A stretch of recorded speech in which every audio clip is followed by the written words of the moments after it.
GDP 3 प्रमुख क्षेत्रों में शामिल है, प्राथमिक, द्वितीयक और तृतीयक।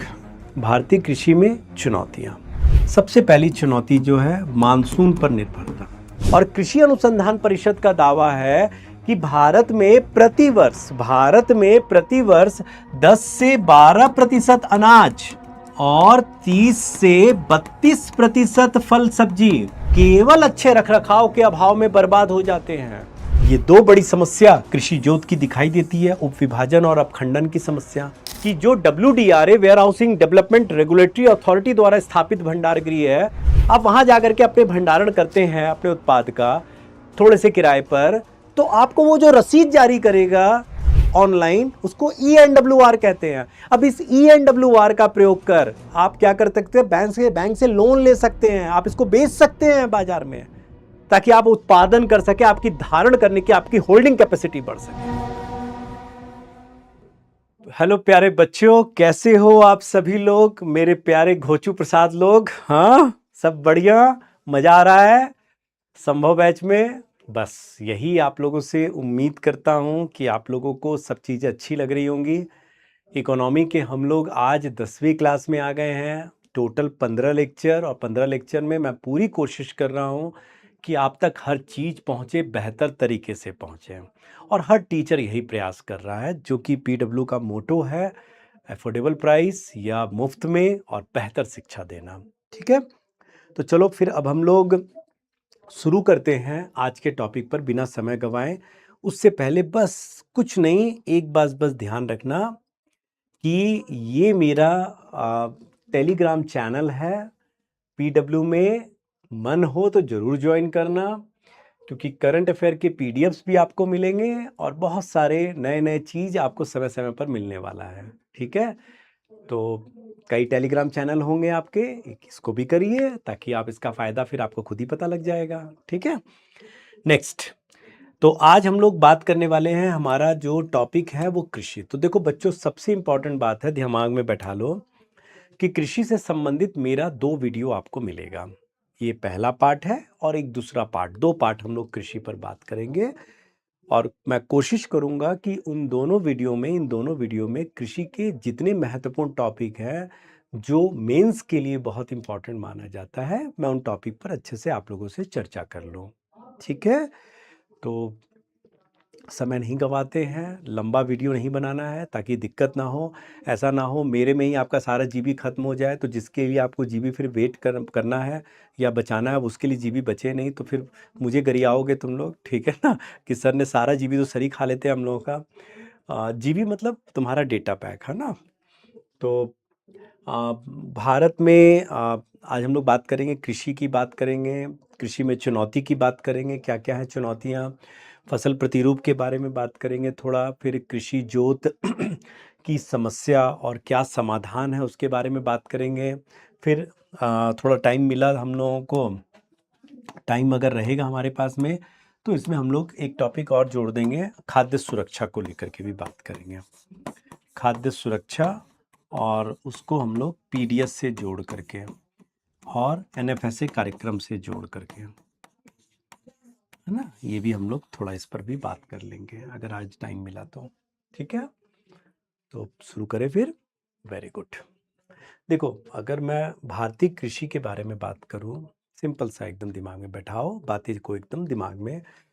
तो हम लोग जानते हैं GDP, पहला क्लास याद करो, बेसिक। GDP 3 प्रमुख क्षेत्रों में शामिल है, प्राथमिक, है ना, द्वितीयक,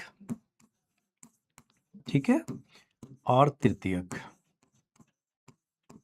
जिसको हम लोग सेवा क्षेत्र भी कहते हैं। ठीक है, तृतीयक मतलब जिसको हम सेवा क्षेत्र भी कहते हैं। अब अगर मैं कृषि की बात करूं, तो कृषि किसका हिस्सा है? प्राथमिक क्षेत्र का हिस्सा। ठीक है ना, और याद रखना, प्राथमिक में केवल कृषि शामिल नहीं है, ये तो पता है ना, पशुपालन, मत्स्य पालन, वानिकी, है ना, खनन, उत्खनन, इसमें ही शामिल है। तो कृषि जो है वो प्राथमिक क्षेत्र में आता है। अब कुछ ऐसी तथ्य हैं जो दिमाग में बैठाओ, क्योंकि जब भी आप मेंस आंसर राइटिंग करेंगे कृषि में, तो ये तथ्य आपके बहुत काम आएगा। बहुत काम का होगा और आपको इसको आंसर राइटिंग में जरूर इंक्लूड करना। हो सकता है किसी आंसर को शुरुआत करने में ही इसकी जरूरत पड़ जाए। क्या? एक तो सबसे बड़ी बात है कि भारत एक कृषि प्रधान देश है। कृषि प्रधान देश है। क्यों मैं कृषि प्रधान देश बोल रहा हूं, बात को समझना। क्योंकि अगर बात करें कि देश में जितने भी लोग रोजगार में हैं, सबसे बड़ा रोजगार प्रदाता क्षेत्र कृषि ही है। रोजगार प्रदाता क्षेत्र, रोजगार प्रदाता क्षेत्र यानी देश में जो रोजगार जितना भी है, उस रोजगार का लगभग मानकर चलिए जो 45% है, लगभग 45%, 44 या 45% वो कृषि में कार्यरत है। कृषि में कार्यरत है। ठीक है, पहला बात ये समझ में आ गया, पहला पॉइंट याद रखना। दूसरा पॉइंट दिमाग में बैठाना, दिस इज वेरी इंपॉर्टेंट। देखो, कृषि के लिए तो भूमि की जरूरत होगी, भूमि जरूरी है। तो अगर हम बात करें भूमि की, बात करें भूमि, तो पूरे विश्व में जो भारत में जितनी भूमि उपलब्ध है, भूमि, वो पूरे विश्व का लगभग 2.4% है। पूरे विश्व का 2.4% भूमि जो है, जमीन है, वो भारत में उपलब्ध है। This is very important. जबकि अगर हम जनसंख्या की बात करेंगे तो पूरे विश्व का लगभग 17 से 18% जनसंख्या जो है, ये भारत में निवास करता है। डन। अगर मैं बात कर रहा हूं जल की, बात कर रहा हूं जल की, तो विश्व में जितना जल है उसका 4% भारत में उपलब्ध है। कहां उपलब्ध है? भारत में उपलब्ध है। डन। ध्यान रखना, ये सारे स्टेटमेंट वाइज इसको दिमाग में बैठाओ और अपने नोट्स में पॉइंट वाइज बना सकते हो या पूरे स्टेटमेंट वाइज, लेकिन इसको बनाकर लिखो, क्योंकि एग्जाम में जब मेंस का आंसर राइटिंग होगा तो ये सारे फैक्ट आपके बहुत काम आएंगे। इनको जोड़ जोड़ करके आप आंसर अपना, कम से कम शुरुआत, भूमिका, ये सब में आप जरूर डालोगे। फिर अगर बात करें कि भारत में अगर हम कृषि की वृद्धि दर देखें, कृषि की वार्षिक वृद्धि दर लगभग, ध्यान रखना कि 4 से 5% है। कृषि की वार्षिक वृद्धि दर जो है, ये लगभग 4 से 5% है। इसको याद रखना।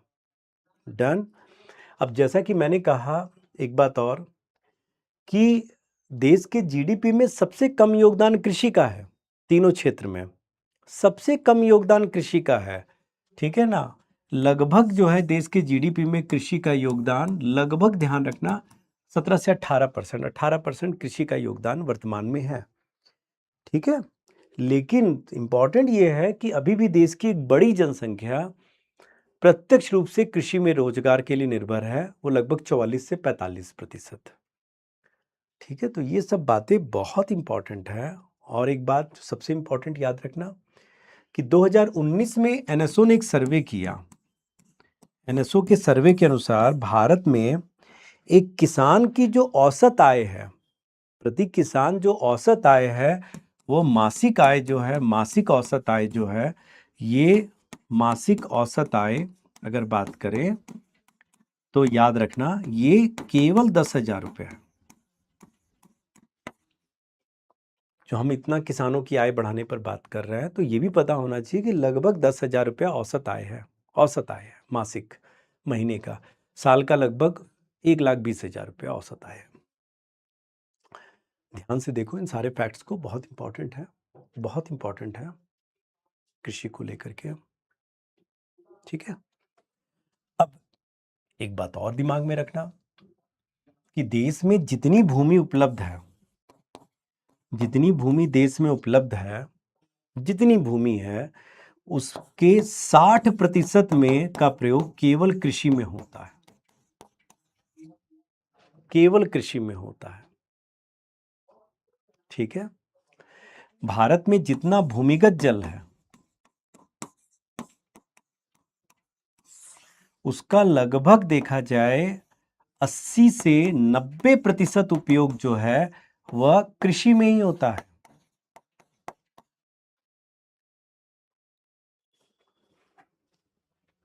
वो भी कृषि में ही होता है।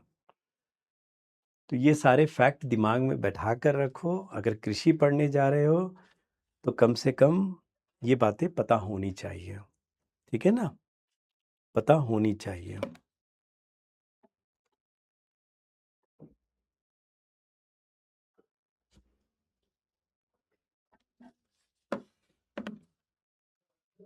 ठीक है, डन।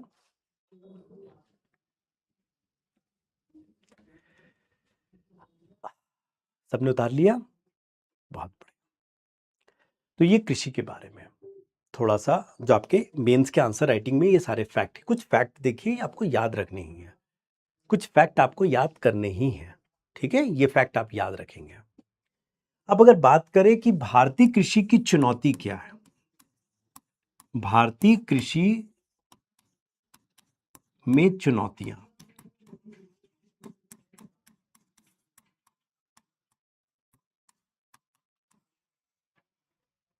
भारतीय कृषि में चुनौतियां। ठीक है, तो क्या देखते हैं। सबसे पहली चुनौती जो है मानसून पर निर्भरता।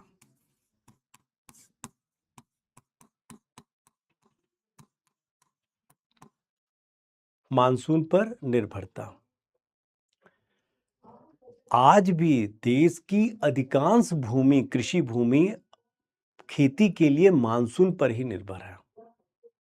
मतलब अगर बात करें, लगभग आज भी 45% से लेकर 50% भूमि आज भी जो है भारत में, वो अपने उत्पादन के लिए किसान मानसून पर ही निर्भर है। और मानसून अनिश्चित है, मानसून पर निर्भर है, और मानसून क्या होता है, अनिश्चित होता है। और देख लिया अभी हाल में पंजाब हरियाणा में किस प्रकार बाढ़ आया था। बल्कि कहा जाता है इंडियन एग्रीकल्चर के लिए कि Indian agriculture always dances to the tune of monsoon. ये हो सकता है मेंस में पूछा जाए आपसे कि discuss it. Indian agriculture always dances to the tune of monsoon.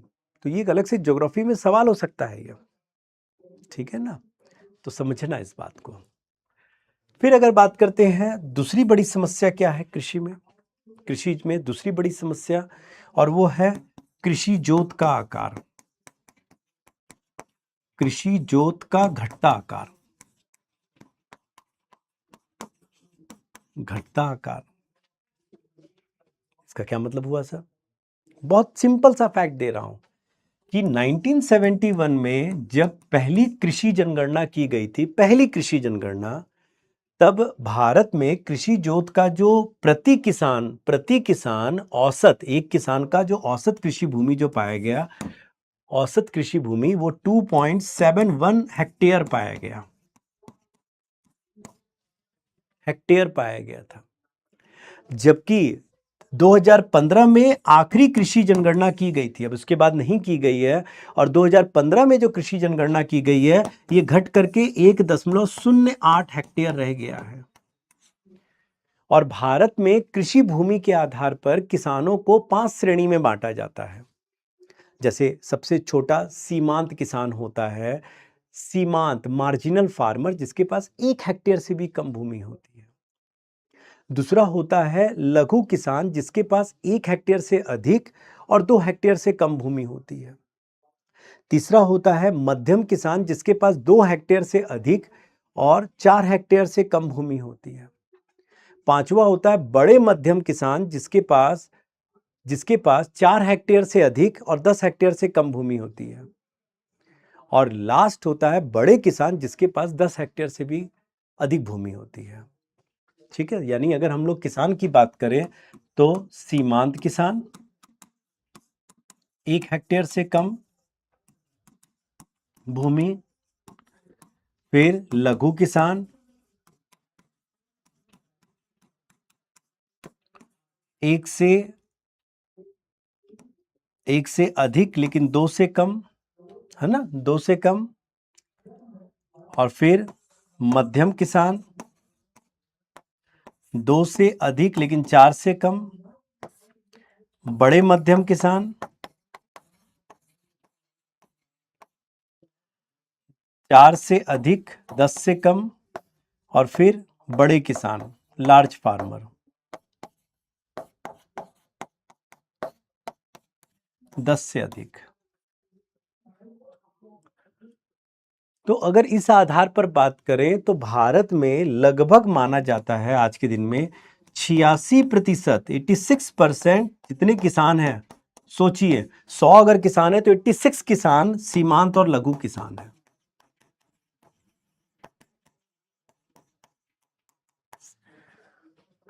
मानी सी बात है, खेत छोटे होंगे तो कहां पर वो खेतों में बड़े बड़े मशीन का उपयोग कर पाएंगे, अपने उत्पादन को बढ़ा पाएंगे। और स्थिति भी इनकी गरीब बनी हुई है। छोटे लघु और सीमांत किसान की आर्थिक स्थिति भी बहुत बेहतर नहीं होती है। दूसरी बड़ी चुनौती है यह, दूसरी बड़ी चुनौती आपको दिखाई दे रहा है। तीसरी बड़ी चुनौती अगर देखा जाए भारतीय कृषि की, जो सबसे अधिक देखी गई है, और वो देखी गई है क्या कि एमएसपी मूल्य। सर एमएसपी तो किसानों को दी जाने वाली सब्सिडी है जो सरकार देती है, जिसमें किसानों का फसल खरीदती है। ये कैसे आज के दिन में चुनौती बना हुआ है? सोचो, अगर सरकार एमएसपी मूल्य गेहूं और चावल पर अधिक दे रही है तो किसान कहीं ना कहीं फसल प्रतिरूप को परिवर्तित कर रहा है एमएसपी के कारण। फसल प्रतिरूप को परिवर्तित कर रहा है। कैसे, जरा समझना। मान लो सरकार गेहूं चावल पर अगर दाल की अपेक्षा एमएसपी ज्यादा दे रही है तो किसान इसका उत्पादन बढ़ा देगा, किसान को तो इसमें फायदा है। और दूसरी तरफ दाल का उत्पादन कम होने से दाल का मूल्य बढ़ जाएगा। एक तो ये बड़ी समस्या कि दाल का मूल्य बढ़ जा रहा है, और दूसरी बड़ी समस्या खड़ी हो रही है कि आप जो दाल की भूमि के लिए उपयुक्त है वहां अगर गेहूं और चावल का उत्पादन कर रहे हैं, यानी आप फसल प्रतिरूप को परिवर्तित करने के लिए मिट्टी में रासायनिक उर्वरकों का अधिक प्रयोग कर रहे हैं, भूमिगत जल का आप अधिक प्रयोग कर रहे हैं धान की खेती में, और इससे क्या हो रहा है, इससे जल संकट खड़ा हो रहा है। और कहीं ना कहीं देखा जाए तो मृदा की उर्वरक क्षमता को भी आप खत्म कर रहे हैं, पूरे पारिस्थितिकी तंत्र को असंतुलित कर रहे हैं आप। कौन कौन कर रहा है वो? एमएसपी, मिनिमम सपोर्ट प्राइस, फसल प्रतिरूप में परिवर्तित कर रहा है, परिवर्तन कर रहा है। फिर और भारतीय कृषि में क्या है, वह है उत्पादकता कम है। उत्पादकता कम है, उत्पादकता कम है सर, इसका क्या मतलब है? हाँ, उत्पादकता कम है। अगर उत्पादकता की बात करते हैं तो प्रति हेक्टेयर कितना उत्पादन हुआ है, और भारत में प्रति हेक्टेयर उत्पादन जो है ये लगभग 3000 केजी माना जाता है।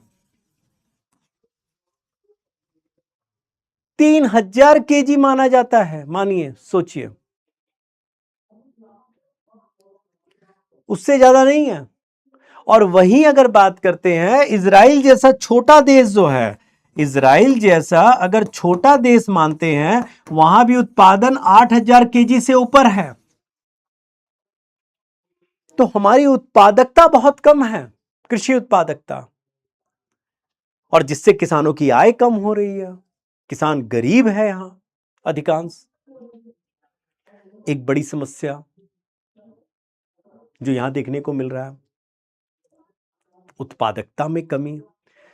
सबसे बड़ी समस्या कृषि में प्रच्छन्न बेरोजगारी देखने को मिल रहा है।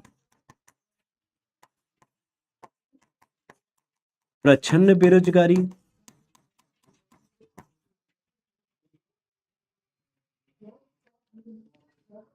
जितना काम करने वाले लोग चाहिए उससे ज्यादा लोग काम कर रहे हैं। और जिससे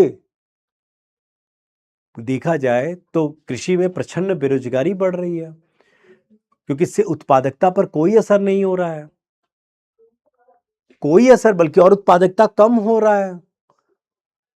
तो कार्य अतिरिक्त मजदूर काम कर रहे हैं, कारण क्योंकि उनका कौशल विकास नहीं, कहीं और काम भी नहीं कर सकते वो। ये बड़ी समस्या, सबसे बड़ी समस्या जो देखने को मिल रहा है वो क्या है कि कृषि में उत्पादन पश्चात समस्या, उत्पादन पश्चात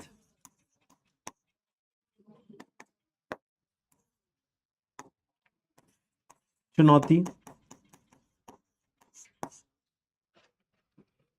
जैसे क्या क्या चुनौती हो सकती है? भंडारण की चुनौती है, परिवहन की चुनौती है, विपणन की चुनौती है, प्रसंस्करण की चुनौती है, प्रोसेसिंग की चुनौती है। पर्याप्त भंडारण क्षमता का अभाव है किसानों के पास, और ये मैं नहीं कह रहा हूं, ये आंकड़े कह रहे हैं। कृषि अनुसंधान परिषद, जो कृषि एवं किसान कल्याण मंत्रालय के अंतर्गत आता है, और कृषि अनुसंधान परिषद का दावा है कि भारत में प्रतिवर्ष 10 से 12% अनाज और 30 से 32% फल सब्जी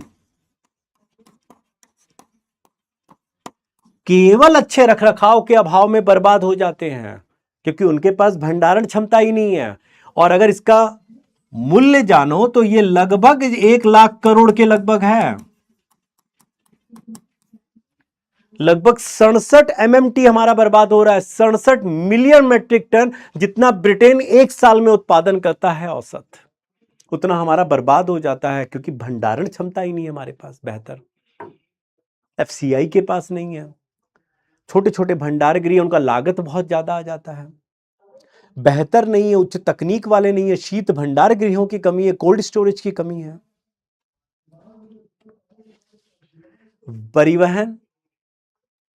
परिवहन देखो, ग्रामीण क्षेत्र में कच्ची सड़कें बड़ी समस्या खड़ी करती है, क्योंकि कच्ची सड़कों में परिवहन धीमा होगा, ईंधन ज्यादा लगेगा तो महंगा होगा परिवहन, धीमा परिवहन होगा और महंगा भी होगा। और अब तो इंटरनेशनल मार्केट में जब क्रूड ऑयल के दाम बढ़ेंगे, पेट्रोल डीजल के दाम बढ़ेंगे, तो परिवहन और महंगा पड़ेगा, किसानों पर परिवहन का बोझ ज्यादा पड़ेगा, लागत बढ़ा रहा है। विपणन दिख रहा है, किसानों को बाजार में उनके उत्पाद का उचित मूल्य ही नहीं मिल रहा है, उचित मूल्य नहीं मिल रहा है, तभी तो किसान बार बार आंदोलन कर रहे हैं। APMC मार्केट में देखा जाए तो किसानों को उनके उत्पाद का उचित कीमत मिलता कहां है। और तो और अगर उत्पादन बेहतर हो गया तो किसान को नुकसान हो जाता है, क्योंकि उत्पादन ज्यादा हुआ, आपूर्ति बढ़ जाएगा तो मूल्य कम हो जाएगा, किसान और नुकसान में चला जाता है। तो विपणन की एक समस्या है, मार्केटिंग की समस्या है, और उससे बड़ी समस्या, और एक बड़ी समस्या है प्रसंस्करण की। भले ही हम प्रसंस्करण के मामले में भारत बहुत आगे है, आज के दिन में प्रसंस्करण हम ज्यादा से ज्यादा कर रहे हैं। प्रसंस्करण का मतलब है कि जहां पर कृषि उत्पाद को एक निश्चित प्रक्रिया से गुजारा जाता है और उसे उपभोग योग्य बनाया जाता है, उससे उसके जीवन अवधि और मूल्य में वृद्धि होती है। जैसे आलू से चिप्स बना दिया, टमाटर से सॉस बना दिया। तो प्रसंस्करण की प्रक्रिया भले 3 हो, प्राथमिक प्रसंस्करण जो होता है, छटाई, बिनाई, सफाई, तो खेत में ही होता है। सबसे बड़ी समस्या है क्लीन हार्वेस्टिंग की समस्या, स्वच्छ फसल कटाई की समस्या, और स्वच्छ फसल कटाई ना होने के कारण उन्नत प्रसंस्करण ही नहीं हो पाता है। तो हमारे प्रसंस्करण में उतनी भागीदारी नहीं हो पाती है। हम दुग्ध के उत्पादन में नंबर 1 है, लेकिन प्रसंस्करण के मामले में 10 से 15% ही दूध का प्रसंस्करण भारत में हो पाता है। सोचिए, मांस में चौथे नंबर में है, लेकिन हमारा देखा जाए कि केवल 24% ही मांस का प्रसंस्करण हो पाता है, जबकि अमेरिका जैसे और पश्चिमी यूरोप जैसे देशों में 80% के लगभग होता है प्रसंस्करण। आप सोचिए, तो कहीं ना कहीं भारत में कृषि में कुछ चुनौतियां ऐसा है, ये चुनौतियां दिखाई दे रही है। और सबसे बड़ी एक और चुनौती अगर मैं बात करूं कि सर क्या कर रहे हो, चुनौती चुनौती, अरे चुनौती जब जानोगे तो ही तो समाधान जानोगे बच्चों। कृषि में मशीनीकरण की समस्या, कृषि में मशीनीकरण, मैकेनाइजेशन ऑफ एग्रीकल्चर भारत में बहुत कम है, मात्र देखा जाए 40% है, सोचो। जबकि अमेरिका और पश्चिमी यूरोप देशों में तो ये 98% के लगभग है। यूएसए में और यूरोपियन देशों में, पश्चिमी यूरोप देशों में ये 90% है, सोचो। और भारत में मात्र 40% है। तो ये कृषि में चुनौतियां हैं, जरा देख लो इसको ध्यान से। दिस इज वेरी इंपॉर्टेंट, इसको डिस्कस करना बहुत जरूरी था ताकि आप कृषि को अच्छे से समझ पाएंगे। जब आप चुनौती, वर्तमान चुनौती को समझोगे तभी आप समाधान तक पहुंचोगे। उतारो इसको।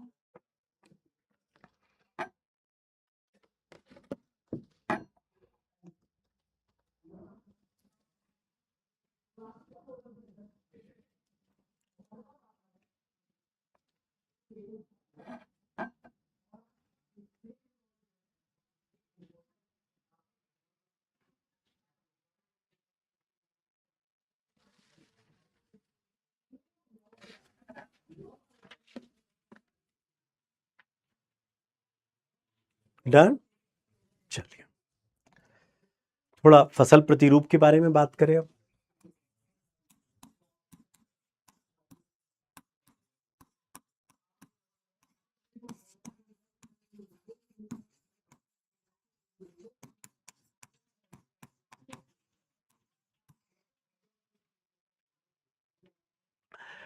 मैंने कहा कि भारत में जितनी भूमि है उसका 60% भूमि, लगभग 60% भूमि कृषि में उपयोग होता है। और भारत में अगर कृषि योग्य भूमि की बात करें, इसमें कृषि का कार्य होता है, लगभग माना जाता है 140 मिलियन हेक्टेयर भूमि है भारत में। इतना तो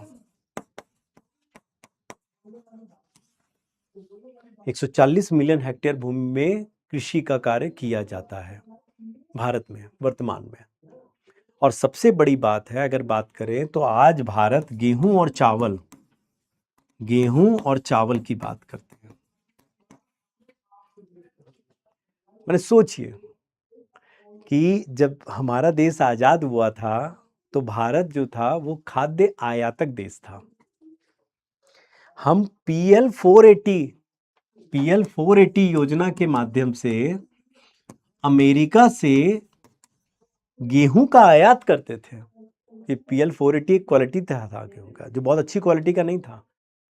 हम गेहूं का आयात करते थे, माने इतना खाद्य असुरक्षा की स्थिति था उस समय। और दिल से शुक्रिया डॉक्टर एम एस स्वामीनाथन को और नॉर्मन बोरलॉग को कि इन लोगों के सहयोग से हमारे देश में तृतीय पंचवर्षीय योजना के दौरान देखा जाए तो हरित क्रांति का सूत्रपात्र हुआ। और हरित क्रांति ग्रीन रिवॉल्यूशन ने, जिसने हमारे देश में गेहूं और चावल के उत्पादन को इतना बढ़ा दिया कि आज हमारे देश में गेहूं और चावल के मामले में बात करें तो हम उत्पादन में विश्व में दूसरे नंबर पर हैं। दूसरा नंबर है हमारा विश्व में गेहूं और चावल के मामले में। और बात इतना है कि आज भारत जो है गेहूं और चावल के मामले में, जो हम पहले आयातक थे, आज हम निर्यातक देश बन गए हैं। हम विश्व के कई देशों को निर्यात भी करते हैं। इस हरित क्रांति ने इतना बड़ा हमारे ऊपर सहयोग किया। जहां पर संकर बीज, हाइब्रिड सीड जो मैक्सिको से मंगाए गए थे, और इसमें उर्वरक का प्रयोग किया गया, जल का प्रयोग किया गया और तकनीक का प्रयोग करके देश में हरित क्रांति, पश्चिमी उत्तर प्रदेश, पंजाब, हरियाणा जैसे राज्यों में गेहूं और चावल का इतना उत्पादन हुआ कि माना जाता है कि 1979 में, मतलब हम ऐसी स्थिति में थे कि हमारा उत्पादन सबसे अधिक हो गया था।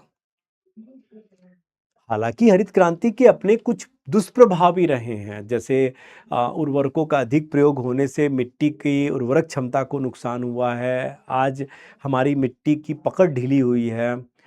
फिर उसके बाद में जल का अत्यधिक प्रयोग करने से भूमिगत जल हमारा बहुत कम हुआ है। ठीक है ना?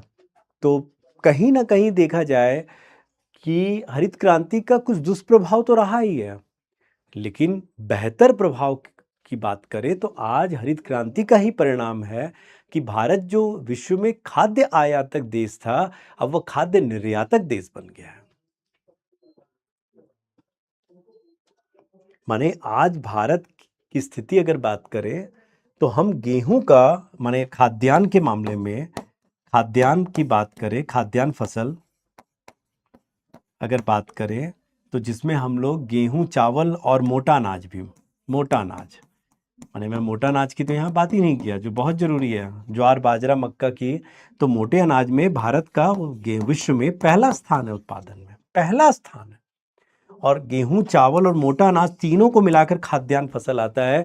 और भारत में लगभग हर वर्ष लगभग 330 MMT 330 मिलियन मैट्रिक टन का उत्पादन हो रहा है खाद्यान्न का। और बागवानी फसल अगर बात करें, बागवानी फसल की बात करें,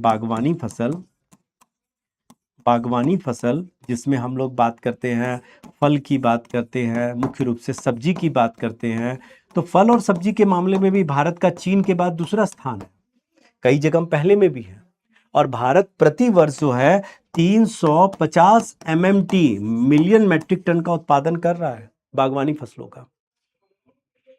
बागवानी फसलों का हम उत्पादन कर रहे हैं। हालांकि ये बात सही है कि हम अपने कृषि भूमि का ज़्यादा उपयोग खाद्यान्न फसलों में करते हैं, बागवानी फसलों का उसके मुकाबले कम करते हैं, लेकिन फिर भी इनका उत्पादन इतना ज़्यादा क्यों है? क्योंकि हमारा इसका प्रति हेक्टेयर उत्पादकता बहुत ज़्यादा है, प्रोडक्टिविटी बहुत ज़्यादा होता है बागवानी फसलों का। ठीक है ना? समझ में आ रहा बात? तो अगर हम क्रॉपिंग पैटर्न की बात करते हैं तो क्रॉपिंग पैटर्न का मतलब सिंपल सा बात है कि दिए गए जलवायु में या अनुकूल जलवायु और अनुकूल परिस्थिति के अनुसार जिस प्रकार की मिट्टी हो, मिट्टी की उर्वरक क्षमता हो, उसके अनुसार अगर किसान उसी फसल का उत्पादन करता है या अनुकूल फसल का उत्पादन करता है तो उसको हम लोग क्रॉपिंग पैटर्न कहते हैं, यानी फसल प्रतिरूप। सिंपल सा है कि अगर एक मिट्टी दोमट मिट्टी है और दोमट मिट्टी गेहूं के लिए उर्वरक मानी जाती है, एलुवियल सॉइल गेहूं के लिए बेहतर मानी जाती है, ब्लैक सॉइल कपास के लिए मान लो बेहतर मानी जाती है। तो अगर आप उसी के अनुकूल, मिट्टी के अनुकूल, जलवायु के अनुकूल, तापमान के अनुकूल अगर किसान गेहूं का ही उत्पादन कर रहा है उस मिट्टी में, तो उसको हम क्रॉपिंग पैटर्न कहते हैं, फसल प्रतिरूप। और किसान अगर मान लीजिए उसमें दाल का उत्पादन करने लग जाए जबकि अनुकूल गेहूं के लिए, तो किसान, इसका मतलब है फसल प्रतिरूप में परिवर्तन कर रहा है, क्रॉपिंग पैटर्न को चेंज कर रहा है, जिसमें एमएसपी बहुत बड़ी भूमिका निभाता है, बहुत बड़ी भूमिका निभाता है। तो अगर मुझे फसल प्रतिरूप समझाना पड़ा आपको कि भारत में फसल प्रतिरूप की बात करें तो हम क्या देखते हैं, 3 प्रकार के फसल उगाए जाते हैं मुख्य रूप से। एक को एकल फसल कहा जाता है, जहां आप खेत में केवल एक ही फसल उगाते हैं, एकल फसल। दूसरा होता है बहु फसल,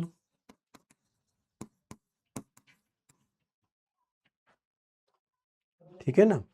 माने इसको बहु फसल की जगह हम लोग इसको बहु फसल की जगह कह सकते हैं मिश्रित फसल, मिक्स्ड क्रॉप, मिश्रित फसल ठीक रहेगा। जहां खेत में एक से अधिक फसल आप उगा रहे हैं, एक से अधिक फसल उगा रहे हैं तो वो मिश्रित, मिक्स्ड क्रॉप्स होंगे, इसको मिक्स्ड कहा जाएगा, ये मोनोक्रॉप है। और एक होता है रतुन फसल,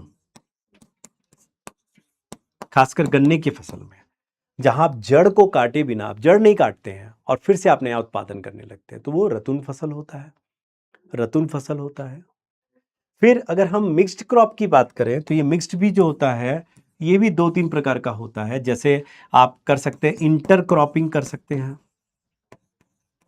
इंटर क्रॉपिंग कर सकते हैं, आप सीक्वेंस क्रॉपिंग कर सकते हैं,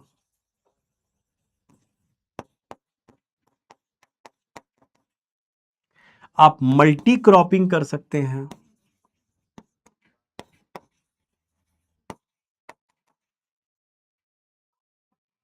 और आप रिले फसल कर सकते हैं, रिले क्रॉपिंग।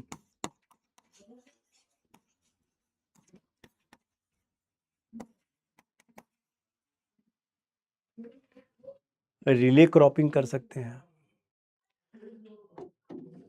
माने इंटर मतलब क्या हुआ, एक फसल लगाएं, उसके बगल में दूसरा फसल, फिर तीसरा फसल। इस तरह से भी आप बहु फसल लगा सकते हैं। आप सीक्वेंस लगा सकते हैं कि एक तरफ गेहूं, फिर उसके बाद कोई और फसल, फिर कोई और फसल, सीक्वेंस करके आप लगा सकते हैं। तो इस प्रकार आप क्या कर सकते हैं, आप फसल प्रतिरूप को हम लोग डिफाइन कर सकते हैं, हम लोग फसल प्रतिरूप को डिफाइन कर सकते हैं। ठीक है ना। तो ये जो फसल क्रॉप है, क्रॉपिंग पैटर्न है, इसको पहले समझना बहुत जरूरी है। Done, very good. अब जरा बात को समझना कि उससे पहले ये चीज जान लो कि फसल प्रतिरूप को वे कौन से कारक हैं जो फसल प्रतिरूप को प्रभावित करते हैं। कारक जो फसल प्रतिरूप को प्रभावित करें, फसल प्रतिरूप को प्रभावित करते हैं, को प्रभावित करते हैं।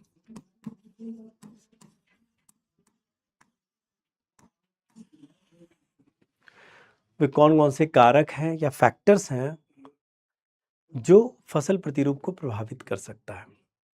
ऐसे कौन कौन से कारक हैं, जानते हैं आप लोग बहुत अच्छे से? हाँ बताइए। तापमान है, एकदम सही, टेम्परेचर। फिर जलवायु है,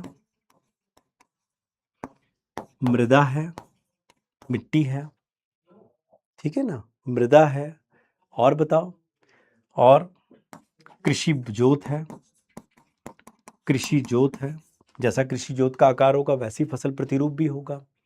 फिर एमएसपी है, मिनिमम सपोर्ट प्राइस है, ये भी जहां सरकार ज्यादा एमएसपी देगी उसी फसल का ज्यादा उत्पादन होने लगेगा। तकनीक है, मशीनीकरण या तकनीक, मशीनीकरण या तकनीक, तकनीक, ठीक है। फिर सरकार, आर्थिक, सरकार द्वारा आर्थिक सहायता, सरकार द्वारा आर्थिक सहायता, ये भी। फिर बाजार में मांग और आपूर्ति, ये भी। फिर कृषकों की आय, किसानों की आय,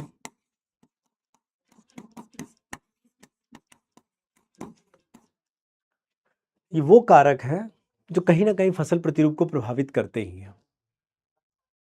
ठीक है, फसल प्रतिरूप को प्रभावित करते ही हैं। भंडारण क्षमता,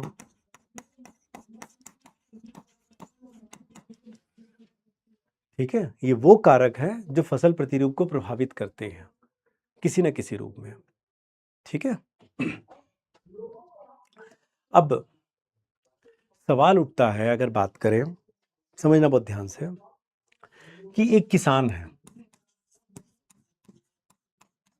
बहुत ध्यान से समझना, दिस इज वेरी इंपॉर्टेंट। और समस्या क्या है, किसान की बात करें, बहुत ध्यान से समझना, तो भारत में अधिकांश कौन है, कौन से किसान है बताओ? सीमांत और लघु किसान है,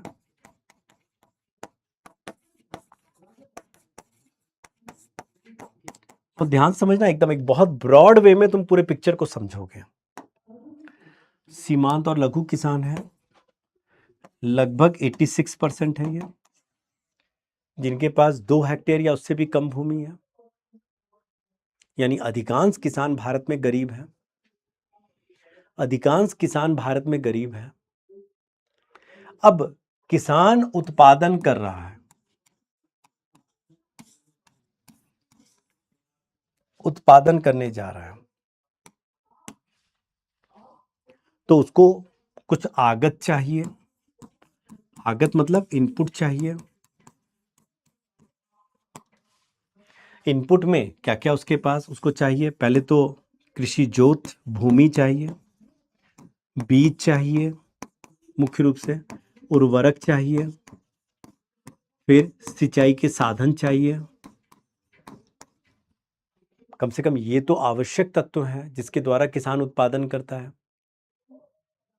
किसान उत्पादन करता है, फिर जब किसान उत्पादन कर लेता है इन आगतों के माध्यम से, तो फिर वो फसल कटाई करता है समय आने पर। फसल कटाई के बाद भंडारण करता है, और भंडारण करने के बाद में उसको जाकर मंडी में, या माने जो मंडी जिसको एपीएमसी कहा जाता है, एपीएमसी मंडी, एग्रीकल्चर प्रोड्यूस मार्केटिंग कमेटी, या एमएसपी पर सरकार को भेज देता है, एफसीआई को भेज देता है, विक्रय कर देता है। ध्यान से समझना, बहुत ध्यान से समझना, इस बात को समझना बहुत ध्यान से।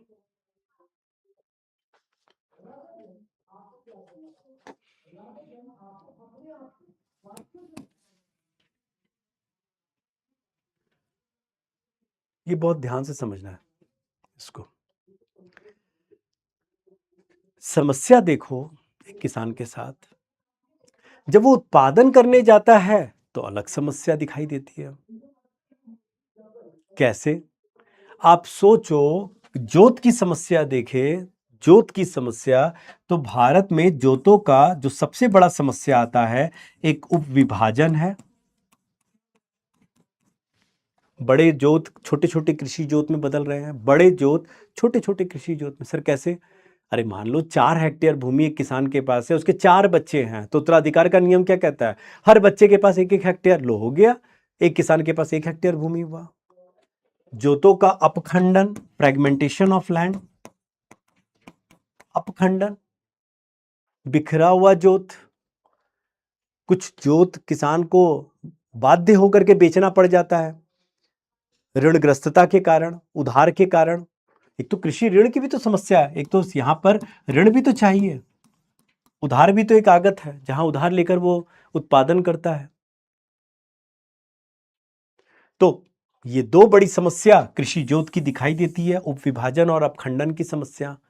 और यही कारण है कि इस कारण भारत में छोटे किसान, सीमांत किसान बहुत ज्यादा है, जिनकी आय बहुत कम है। बीज की बात करें तो बेहतर बीज नहीं है,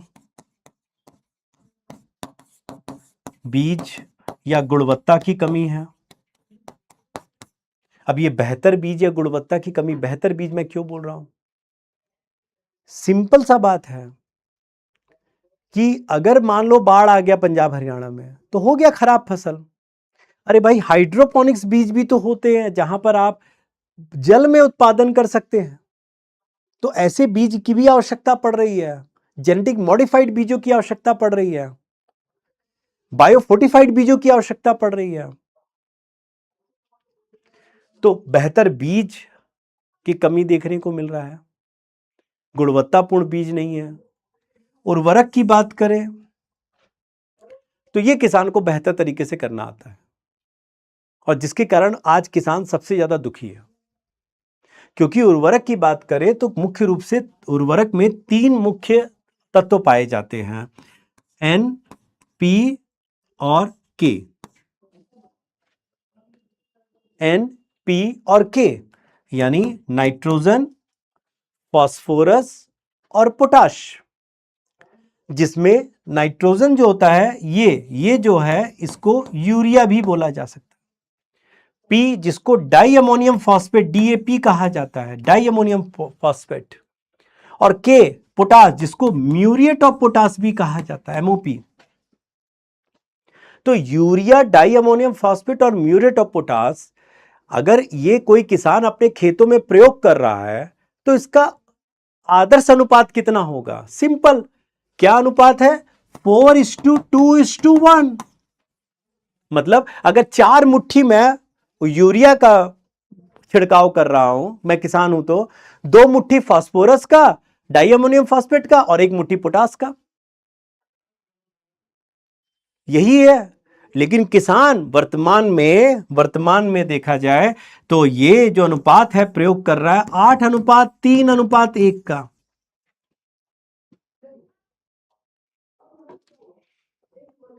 क्या रहेगा कृषि की उर्वरक क्षमता? सोचिए, ये मृदा की उर्वरक क्षमता को खा रहा है धीरे धीरे। सरकार ने 45 केजी का बोरा कर दिया उर्वरक का, लेकिन उससे होगा क्या? किसान कम करे तो हम इसीलिए तो नैनो यूरिया की तरफ जा रहे हैं, नैनो डीएपी की तरफ जा रहे हैं, हम कोशिश कर रहे हैं यूरिया गोल्ड की तरफ जा रहे हैं, ताकि हम उर्वरक की समस्या को दूर कर पाए।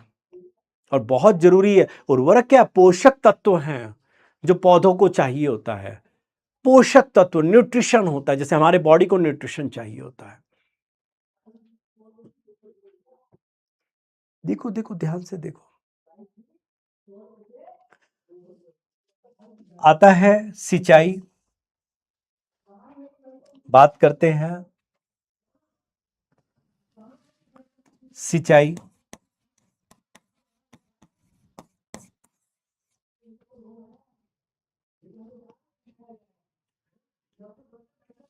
हमारे देश में पहला बात तो जान लीजिए कि भूमिगत जल बहुत कम बचा है।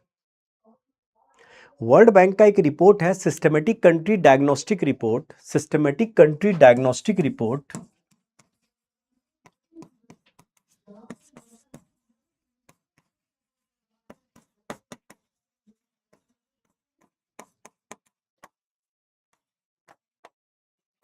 इसकी बात माने तो भारत में लगभग 1000 क्यूबिक मीटर से भी कम वाटर बचा है प्रति किसान। सोचिए, जो आजादी के समय लगभग 4000 था क्यूबिक मीटर, अब वो घट रहा है धीरे धीरे।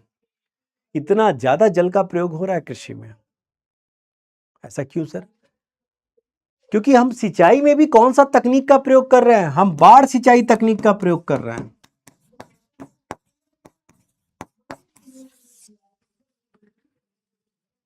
और बाढ़ सिंचाई में क्या हो रहा है? खेत को जल से भर दिया जाता है।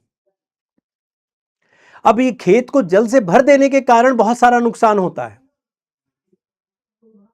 जैसे अगर मान लीजिए मैं खेत को जल से भर दूं, तो एक तो जल बर्बाद होगा, वाष्पीकरण से जल बर्बाद हो रहा है, वाष्पीकरण की प्रक्रिया से भी।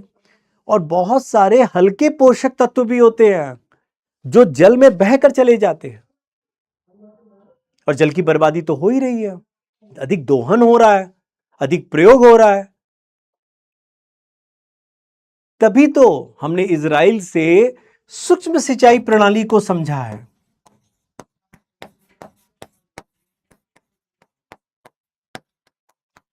माइक्रो इरिगेशन, जिसमें हम लोग बात करते हैं ड्रिप इरिगेशन की बात करते हैं, हम लोग बात करते हैं फव्वारा तकनीक, स्प्रिंकलर तकनीक की बात करते हैं, हम लोग फर्टिगेशन की बात करते हैं। ड्रिप मतलब होता है जहां पर पाइप बिछा दिया जाता है और उसमें छेद कर दिया जाता है जहां जहां फसल है, ताकि वहीं जल मिले। स्प्रिंकलर मतलब बीच में फव्वारा होता है और मोटर से खूब तेज घुमाया जाता है तो पानी का छिड़काव इस तरह से होता है। फर्टिगेशन का मतलब होता है कि जहां जल में ही जो घुलनशील उर्वरक होते हैं उनको जल में ही घोलकर दे दिया जाता है, इससे पौधों को पोषक तत्व भी प्राप्त हो जाता है। नैनो यूरिया नहीं है, याद रखना, नैनो यूरिया का छिड़काव पत्तियों में होता है, जड़ों में नहीं। ये जड़ों में जाता है फर्टिगेशन में। तो इसके लिए हमने क्या, प्रधानमंत्री कृषि सिंचाई योजना को शुरू किया है, पीएमकेएसवाई, प्रधानमंत्री कृषि सिंचाई योजना 2015 से। और आज भी भारत में देखा जाए तो सूक्ष्म सिंचाई प्रणाली का प्रयोग ही किस में हो रहा है? मात्र 8 मिलियन हेक्टेयर में ही हो रहा है। अगर नीति आयोग की रिपोर्ट की बात करें तो 8 मिलियन हेक्टेयर भूमि में, जबकि लगभग 70 मिलियन हेक्टेयर भूमि में इसका पोटेंशियल है।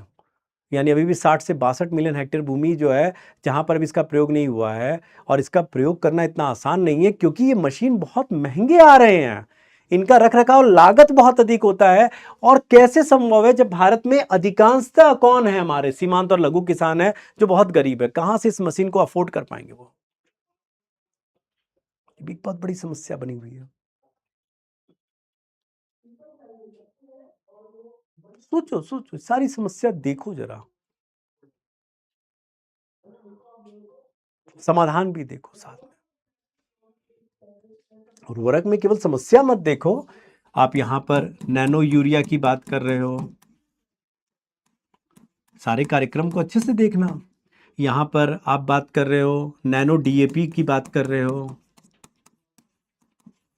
एक राष्ट्र एक उर्वरक की बात कर रहे हो, पीएम प्रणाम योजना की बात कर रहे हो,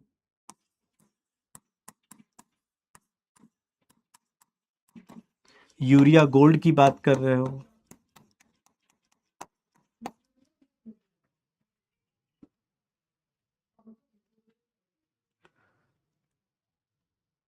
बात आता है ऋण, उधार की बात करें,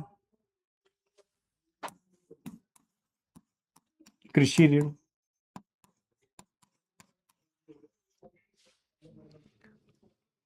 तो भारत में कृषि ऋण के दो स्रोत हैं, संस्थागत, गैर संस्थागत।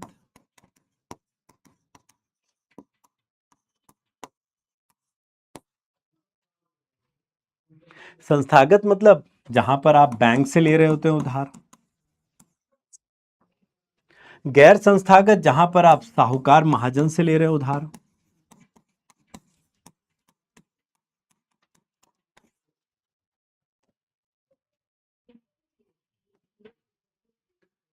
आज भी देखा जाए तो हमारे देश में लगभग देखा जाए 28 से 30% जो है हम गैर संस्थागत पर ही निर्भर हैं। हालांकि हमने, ठीक है, आजादी के समय ये ठीक उल्टा था, हम 30% संस्थागत स्रोत से लेते थे, 70% 80% गैर संस्थागत स्रोतों से लिया जाता था। ठीक है, आज बेहतर स्थिति में है, लेकिन आज भी तो है 30%, आप कम नहीं होता यह आंकड़ा अगर किसानों की संख्या को लेकर के चलो तो।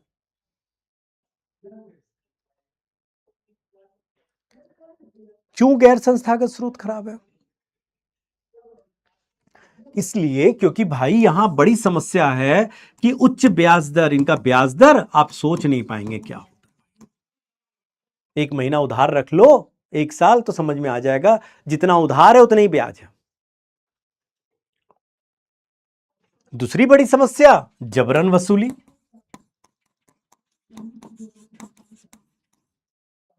दूसरी समस्या, लठायत लोग आते हैं मारने के लिए, सीधे पहुंचते हैं, उधार ना चुकाओ तो सीधा सीधा जबरन वसूली इनका, एक समस्या। और तीसरी सबसे बड़ी समस्या, किसी नियामकी वातावरण में नहीं आते हैं, नियामकीय संस्था के अधीन नहीं आते हैं, कि भाई इन पर कोई कंट्रोल लगाम करने वाला कोई नहीं है, तो अपने हिसाब से काम करते, अपने हिसाब से ब्याज लेते, अपने हिसाब से सब कुछ सोचते हैं।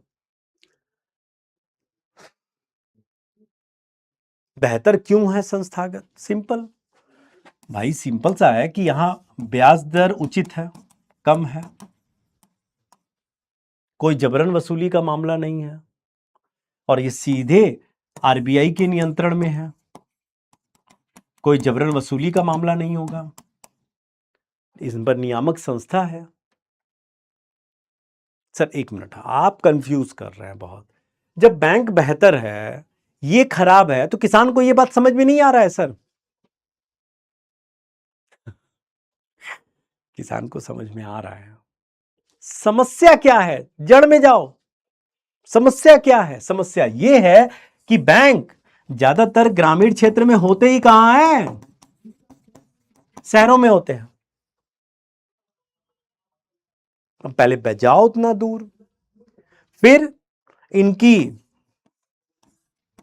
जो है कानूनी कार्रवाई, कानूनी कागज या कानूनी कार्रवाई, ये बहुत अधिक होता है। नियम कानून इसमें बहुत होते हैं, ये चाहिए, ये चाहिए, ये गारंटी चाहिए, ये आपका रिकॉर्ड चाहिए। किसान उलझ कर रह जाता है उसमें, ऋण तो मिलता नहीं, इसी में उलझ कर रह जाता है, इसी में उलझ कर रह जाता है वो।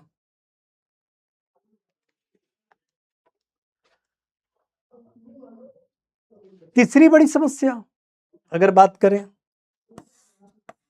माने एक तरह से देखा जाए आसानी से ऋण नहीं मिलता, आसानी से ऋण नहीं मिलता है किसान को यहां पर। तो किसान क्या करता है, किसान के लिए बहुत आसानी से साहूकार, क्योंकि गांव का व्यक्ति होता है, जानकार होता है, उसको गारंटी नहीं चाहिए होता है, आराम से ऋण ले लेता है और फंस जाता है इसमें।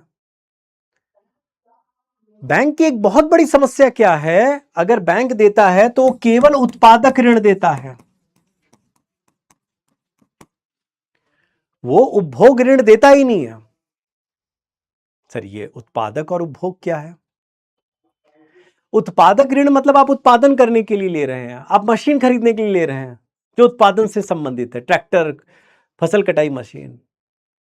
उपभोग मतलब मान लो किसान है, उसको अपने बच्चे का कोई फंक्शन करना है, गांव में भोज आयोजित करना है, अपनी बेटी का विवाह के लिए समारोह आयोजित करना है, उसके लिए बैंक से उधार लेने जाता है। बैंक बोलता है भाई इस काम उधार नहीं देते हैं।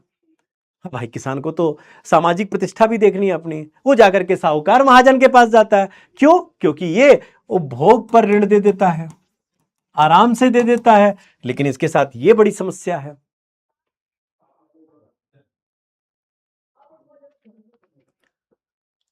तभी तो सरकार क्यों सहकारी बैंकों को प्रोत्साहित कर रही है, सहकारी बैंकों के कानूनों में परिवर्तित कर रही है। आरबीआई क्यों इतना सहकारी बैंकों पर जोर दे रहा है? ताकि किसानों को ज्यादा से ज्यादा उधार मिल सके, समय पर उधार मिल सके। ये नहीं कि किसान आज अप्लाई कर रहा और एक साल बाद आप उत्पादन के लिए उसको उधार दे रहे हैं, तो क्या फायदा होगा उसको? इंपॉर्टेंट उधार देना नहीं, इंपॉर्टेंट है समय पर उधार मिले, कम ब्याज पर उधार मिले। तभी तो सरकार और आरबीआई द्वारा पीएसएल, प्रायोरिटी सेक्टर लेंडिंग पर जोर दिया जा रहा है, प्राथमिक क्षेत्र उधारी, और उसमें कृषि में ज्यादा दिया जा रहा है। 40 में से 18% कृषि में दिया जा रहा है।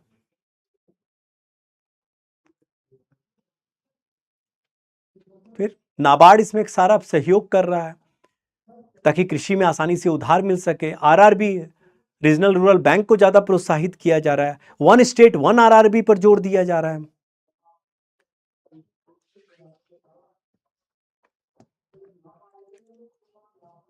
अब बात करते हैं फसल कटाई। तो हमारे देश में स्वच्छ फसल कटाई का अभाव है। अगर हम बात कर रहे हैं फसल कटाई को लेकर के, तो फसल कटाई में भी हम देख रहे हैं स्वच्छ फसल कटाई का अभाव है।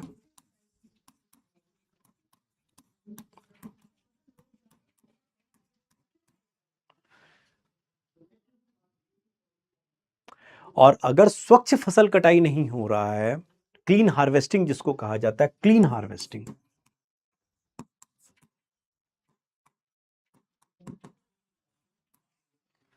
क्यों नहीं? क्योंकि ज्यादातर मानव श्रम का प्रयोग किया जाता है, मशीनों का प्रयोग कम होता है। मशीन बहुत महंगे आते हैं, 2 से 3 लाख का एक मशीन आता है, और किसान केवल 15 दिन के लिए फसल कटाई करेगा, उसके लिए 2 से 3 लाख रुपया खर्च करेगा, और रख रखाव लागत अलग, मेंटेनेंस लागत अलग।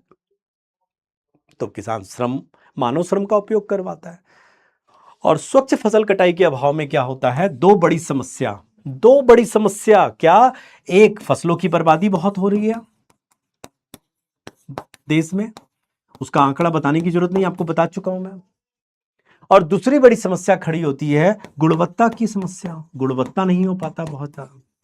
आए दिन इस पर सवाल उठता है, आए दिन सवाल उठता है। हम जब निर्यात करते हैं तो हमारी गुणवत्ता को लेकर के कई बार हमारे अनाज उनाज हमें वापस कर दिए जाते हैं, क्वालिटी को लेकर के समझौता होता है। फिर अब आप सोचिए, अगर गुणवत्ता का अभाव होगा, गुणवत्ता में कमी होगा, और इसी चीज का जब प्रसंस्करण होगा, तो प्रसंस्करण से बनी वस्तु कौन सी बढ़िया बेहतर होगी?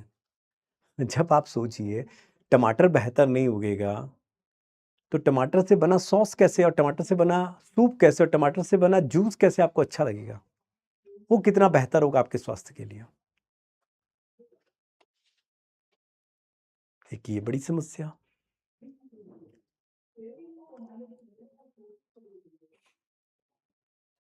सरकार क्या कर रही है? सरकार कृषि में मशीनीकरण को बढ़ावा दे रही है। सर फिर से वही बात आ गया। अभी आप थोड़ी देर पहले बता रहे हैं कि मशीनीकरण का प्रयोग कैसे किसान कर पाएगा जब 86% सीमांत और लघु किसान है? कहां से ये 3 लाख का मशीन खरीद पाएगा और उसका मेंटेनेंस का काम? सर प्रैक्टिकल बात करिए आप। अरे भाई बिल्कुल प्रैक्टिकल बात कर रहे हैं, बिल्कुल प्रैक्टिकल। सरकार द्वारा कई राज्य की सरकार द्वारा कॉमन हायरिंग सेंटर बनाया जा रहा है। कॉमन हायरिंग सेंटर, समझो बच्चों।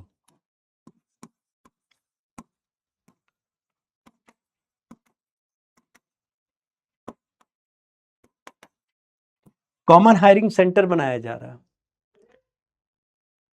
जहां जाकर किसान इन मशीनों की, बड़े बड़े मशीनों की ट्रेनिंग ले सकते हैं। और सरकार ने एक ऐप डेवलप किया है, ऐप जिसको कहा जाता है फार्म्स ऐप। किसान अपने मोबाइल में डाउनलोड कर ले, farmer machinery solution, farmer machinery solution. और इस फार्म ऐप से वो बहुत कम ब्याज, बहुत कम किराए पर मशीन को किराए पर ले सकता है। अब सोचिए, फसल कटाई मशीन 3 लाख रुपए का, किसान नहीं खरीद सकता। किसान को केवल 15 दिन के लिए मशीन चाहिए, किराए पर ले लिया, सीख करके कम किराए पर काम किया और वापस कर दिया। अब बताइए, क्या किसान इसका प्रयोग नहीं कर पाएगा? और इससे फसल कटाई कितना बेहतर होगा, फसल की बर्बादी कम होगी और गुणवत्ता कितनी बेहतर होगी।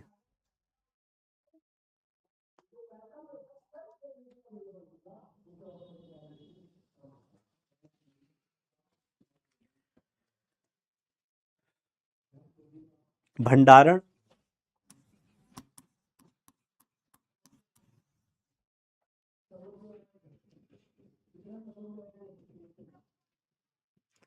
भारत में देखा जाए 2 प्रकार के भंडारण हैं।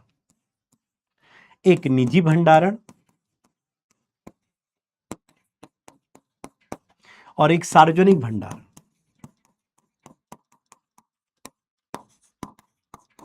जिसको जनरली एफसीआई द्वारा किया जाता है और राज्य में होता है स्टेट वेयर हाउसिंग कॉरपोरेशन, और एक होता है सेंट्रल वेयर हाउसिंग कॉरपोरेशन, जिसके माध्यम से फूड कॉरपोरेशन ऑफ इंडिया, भारतीय खाद्य निगम भंडारण का काम करता है, जिसको सार्वजनिक भंडारण कहते हैं। और जनरली सार्वजनिक भंडारण में वो बफर स्टॉक का भी प्रयोग करता है, बफर स्टॉक भी बनाता है, एक्स्ट्रा भंडारण करता है, ताकि किसी आकस्मिक या किसी परिस्थिति में उसका प्रयोग किया जा सके। निजी भंडारण मतलब निजी क्षेत्रों द्वारा किया जाता है। भारत में निजी भंडारण सार्वजनिक भंडारण से अधिक क्षमता वाले हैं, लेकिन ये बहुत छोटे छोटे भंडारण हैं, इनका आकार बहुत छोटे हैं और इनका किराया अधिक होने के कारण ये बहुत ज्यादा किराया ले रहे होते हैं, इसीलिए इनका लागत भी बहुत ज्यादा है। शीत भंडार की तो ऐसे ही भारत में कमी है, बहुत कमी है कोल्ड स्टोरेज की। इसीलिए तो फल सब्जी का बहुत ज्यादा हम लोग भंडारण नहीं कर पाते हैं। उन्नत भंडारगृह नहीं है। तभी तो सरकार द्वारा क्या किया गया है, कृषि अवसंरचना कोष को शुरू किया गया। एग्रीकल्चर इंफ्रास्ट्रक्चर फंड को शुरू किया गया है 2020 में। अब ये 2031-32 तक के लिए हो गया, बढ़ा करके, पहले 29-30 तक के लिए था। क्या है कृषि अवसंरचना कोष? 1 लाख करोड़ रुपए का ये कोष क्या है? ये 1 लाख करोड़ रुपए का ये कोष बनाया गया है, जहां किसानों को ऋण दिया जा रहा है 2 करोड़ रुपए तक, सेल्फ हेल्प ग्रुप को या फार्मर प्रोड्यूस ऑर्गेनाइजेशन को, जहां 50-50 से अधिक किसान एक साथ मिलकर बनाते हैं। और सरकार चाहती है कि फार्मर प्रोड्यूस ऑर्गेनाइजेशन, कृषि उत्पादक संघ जो है, ये ज्यादा से ज्यादा हो, 10,000 कम से कम एफपीओ देश में तो स्थापित हो। और सरकार इनको 2-2 करोड़ का ऋण दे रही है, ताकि फसल पश्चात होने वाले नुकसान को कम कर सके, ताकि भंडार गृहों का यह ज्यादा से ज्यादा निर्माण कर सके देश में। और इतना ही नहीं, सहकारिता मंत्रालय द्वारा, सरकार द्वारा देश में विश्व का सबसे बड़ा भंडार गृह, लगभग माना जाता है 700 एमएमटी, मिलियन मैट्रिक टन का, एमएमटी टन का, 700 एमएमटी का सरकार देश में भंडार गृह का निर्माण कर रही है, जो विश्व का सबसे बड़ा भंडार गृह होगा। क्यों कर रही है? इसीलिए सरकार द्वारा किसान संपदा योजना के अंतर्गत, सरकार कोल्ड स्टोरेज का निर्माण कर रही है, एकीकृत कोल्ड चेन योजना, जहां बहुत सारे कोल्ड स्टोरेज स्थापित किए जाएंगे। क्योंकि भंडारण बेहतर होगा तो किसानों में धारण करने की क्षमता होगी। आप समझिए, भंडारण क्यों किया जा रहा है? पहला, फसलों की बर्बादी को कम करने के लिए, किसान को बाजार में उचित मूल्य दिलाने के लिए, फसल आपूर्ति को बनाए रखने के लिए। कैसे? अरे भाई, अगर कहीं फसल कम पड़ जाए तो भंडारण में रखा हुआ फसल दे दिया जाएगा उसको, ताकि फसल आपूर्ति बढ़ जाए और जिससे खाद्य मुद्रास्फीति कम हो जाए।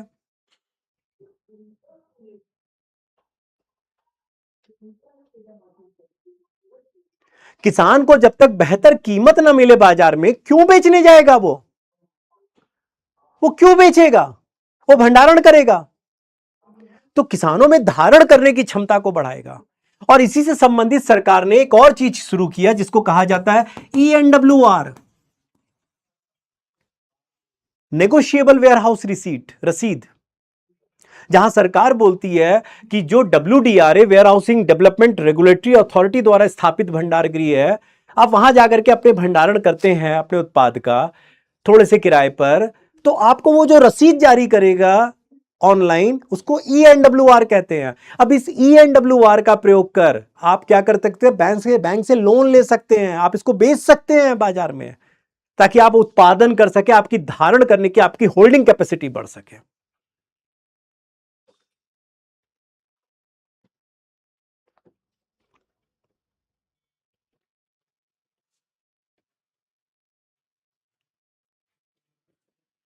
सरकार किसानों से कहती है, सरकार का मानना है, सरकार किसानों से कहती है कि भाई ठीक है, आप खाद्यान्न उत्पादन कर रहे हैं, गेहूं, चावल, मोटा अनाज, ठीक है, आप बहुत उत्पादन कर रहे हैं, आप बहुत ज्यादा उत्पादन कर रहे हैं। क्यों उत्पादन कर रहे हैं? उसके पीछे का रीजन क्या है? उसके पीछे का रीजन, सबसे बड़ा रीजन जो है वो क्या है? MSP है। कि सरकार उस पर MSP ज्यादा दे रही है गेहूं चावल पर, तो किसान गेहूं चावल का ज्यादा उत्पादन कर रहा है। MSP वह मूल्य होता है जिस पर सरकार किसानों से अनाज का क्रय करती है, और वर्तमान में गन्ने सहित 23 फसलों पर MSP दिया जाता है, जिसमें खाद्य और गैर खाद्य दोनों फसलें और खरीफ और रबी की दोनों फसलें शामिल होती हैं। सरकार क्या करती है? MSP बढ़ाकर कहीं ना कहीं फसल प्रतिरूप में परिवर्तन कर देती है। किसान गेहूं चावल का उत्पादन करने में मस्त है एकदम। अरे लेकिन इससे नुकसान तो किसान को ही हो रहा है। कैसे? क्योंकि सबसे बड़ी बात है, MSP एक न्यूनतम कीमत है, वैधानिक कीमत नहीं है। वैधानिक कीमत होगा तब जब, वैधानिक कीमत का अर्थ हुआ कि जब FCI किसान द्वारा उत्पादित हर फसल को, जो 23 फसल है, उसके पूरे के पूरे फसल को अधिग्रहण करेगा। लेकिन FCI करता कहां है? FCI केवल 30 से 40% ही तो कर पाता है, और वो न्यूनतम कीमत होता है जिस पर वो खरीदने के लिए बाध्य भी नहीं होता है, क्योंकि वैधानिक मूल्य नहीं है, और हम वैधानिक मूल्य इसको बना भी नहीं सकते हैं, क्योंकि अगर बनाने गए तो WTO में बड़ी चुनौती खड़ी हो जाएगी, क्योंकि हम ग्रीन बॉक्स सब्सिडी के सब्सिडी सीमा का उल्लंघन कर देंगे। तो WTO में हमारे लिए एक अलग चुनौती बनी हुई है। किसान डिमांड कर रहे हैं इसको वैधानिक कीमत बनाया जाए, लेकिन पॉसिबल नहीं है ये। अब किसान को कैसे समझाया जाए कि WTO में हमको लेकर क्या चुनौती है?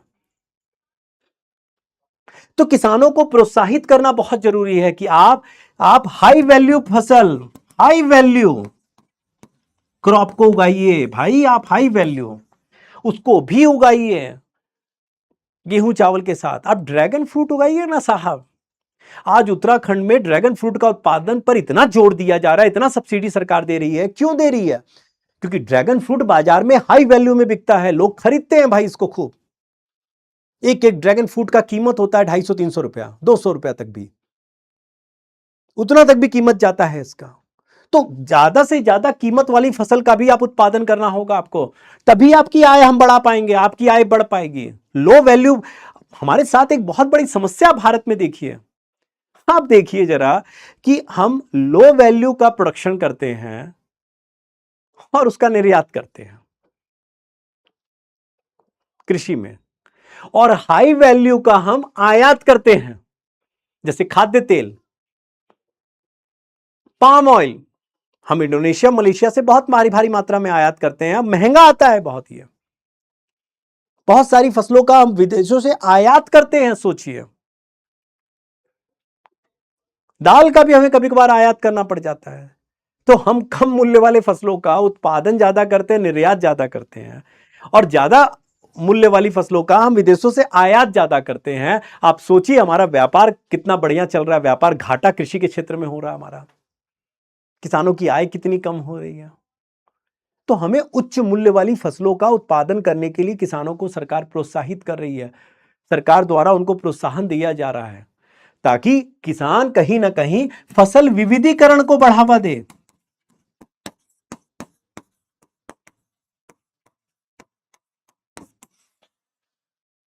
क्रॉप डाइवर्सिफिकेशन की, एक खेत में आप केवल गेहूं चावल नहीं बल्कि उसके साथ साथ अन्य फसलें भी उगाइए। सरकार किसानों को फसल वाणिज्यिकरण पर जोर दे रही है।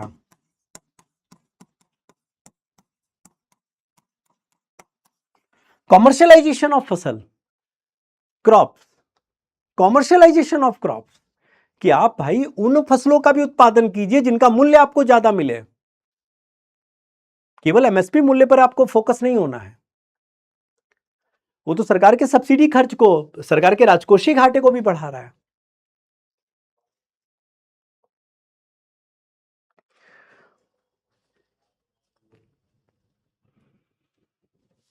मंडी में जा रहा है बेचने के लिए, तो मंडी में एपीएमसी की समस्या है, agriculture produce marketing committee. Generally ये राज्य के कानूनों द्वारा संचालित किए जाने वाली मंडी होती है, नियामक मंडी। इनकी स्थापना 1950 में किसानों के हितों की सुरक्षा करने के लिए, किसानों को बेहतर कीमत दिलाने के लिए किया गया, और आज यही एपीएमसी मंडी किसानों के शोषण का प्रतीक बन गई है। किसानों को यहां कोई बेहतर कीमत नहीं मिलता, उच्चतम मूल्य ही एमएसपी होता है, यहां उच्चतम मूल्य ही एमएसपी होता है।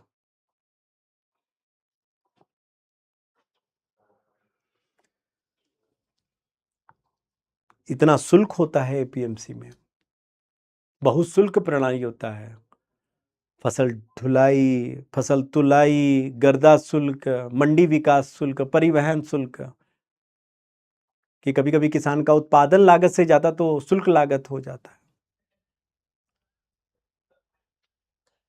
तभी तो सरकार बोल रही है क्यों ना हम लोग प्रत्यक्ष विपणन में जाओ यार, डायरेक्ट मार्केटिंग करो।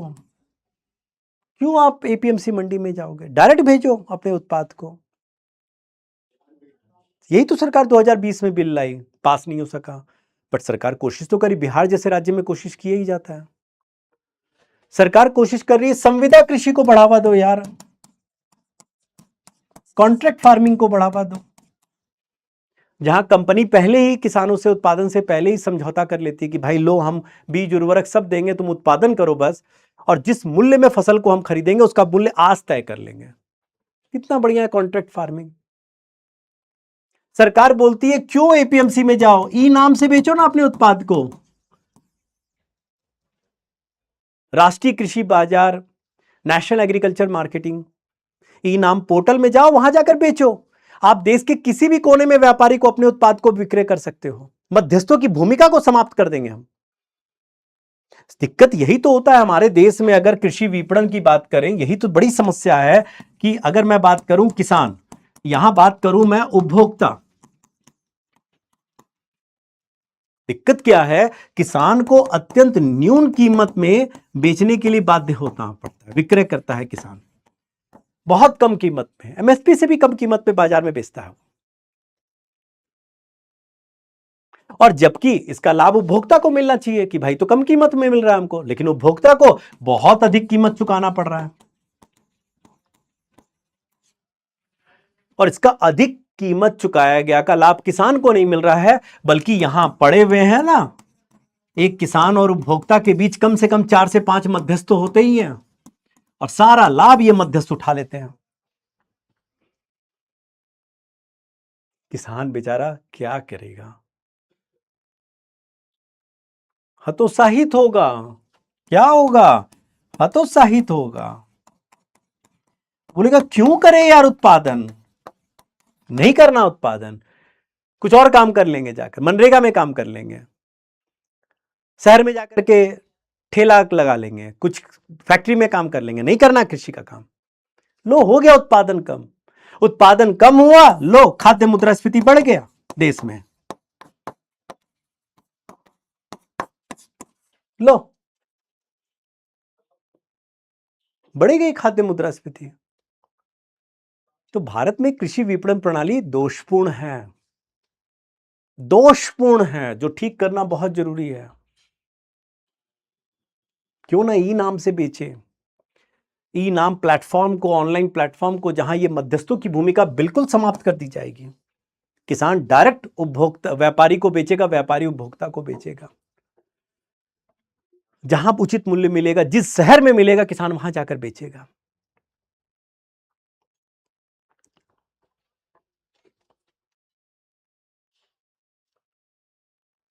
देख लो ना,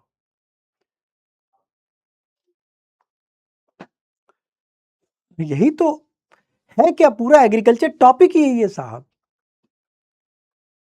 क्या है कृषि? ये है एग्रीकल्चर।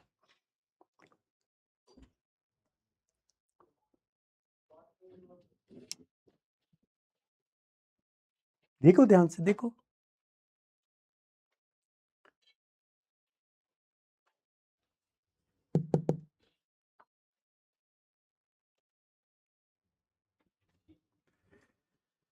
देखा आप लोगों ने इसको अच्छे से? चलिए, एक पूरा का पूरा स्ट्रक्चर आपको समझ में आ गया कि एग्रीकल्चर क्या, चुनौती क्या, क्या मूल समस्या है, सरकार उसके लिए क्या कर रही है। ये that is the point that I would like to know कि वो क्लियर हुआ कि नहीं पिक्चर पूरा। अगर बात करें हम लोग कृषि जोत के बारे में,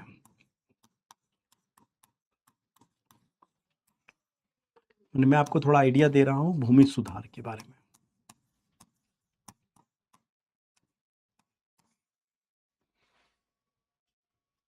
भूमि सुधार के बारे में, तो कृषि में होने वाला दीर्घकालिक संरचनात्मक सुधार को ही भूमि सुधार कहा जाता है।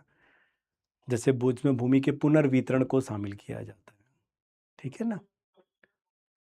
तो भारत में अगर कृषि जोत की बात करें तो सबसे पहले बात को समझो कि भारत में जो भूमि है, मैंने बताया आप लोगों को कि पूरे विश्व का 2.4% है, जिसमें 60% भूमि में कृषि का उपयोग होता है, कृषि का कार्य किया जाता है, कृषि के उपयोग में लाया जाता है।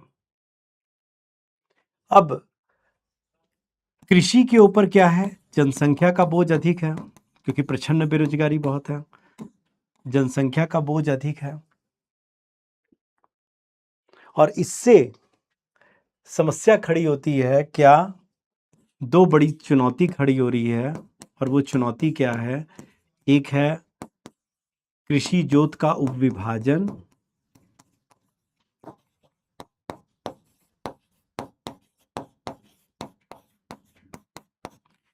और दूसरा है कृषि जोत का अपखंडन।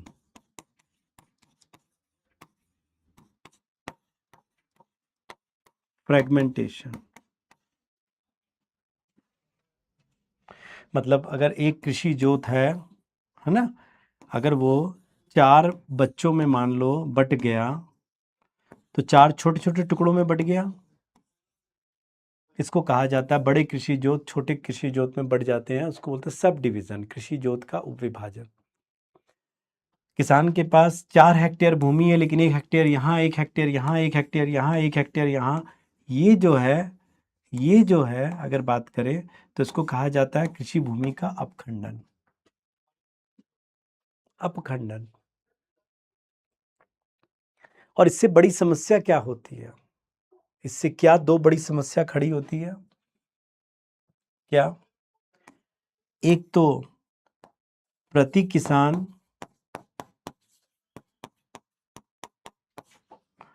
औसत भूमि उपलब्धता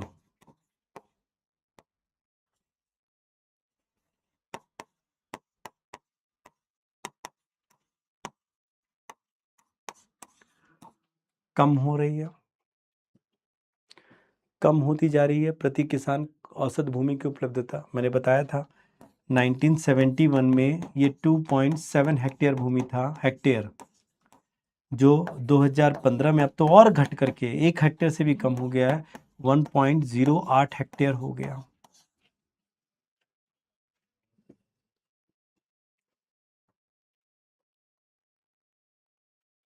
वन पॉइंट जीरो आठ हेक्टेयर भारत में। प्रति किसान औसत भूमि की उपलब्धता दिन ब दिन घटती जा रही है। और दूसरी बड़ी समस्या खड़ी हो रही है, क्योंकि 86% कौन है? सीमांत और लघु किसान।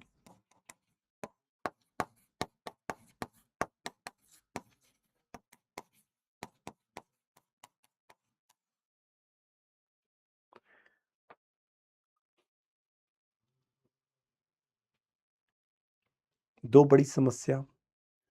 तो इसका कारण क्या है? कृषि जोत का उपविभाजन और अपखंडन का कारण अगर जाते हैं, उपविभाजन और अपखंडन के कारण।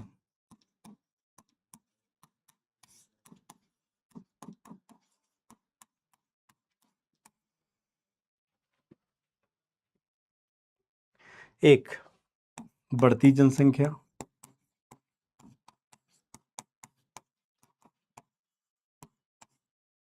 दो, संयुक्त परिवार का टूटना।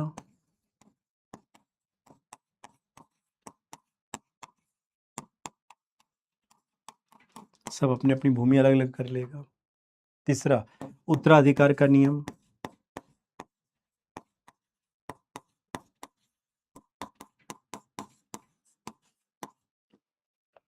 चौथा, किसानों की ऋणग्रस्तता।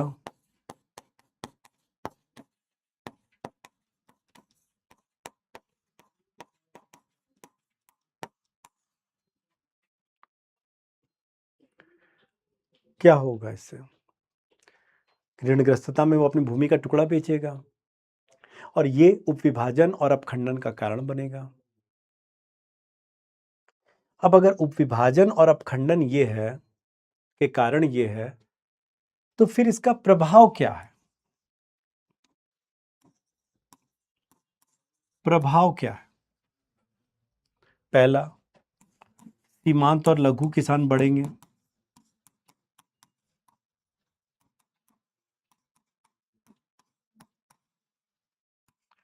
फिर उत्पादन कम होगा, किसानों की आय कम होगी,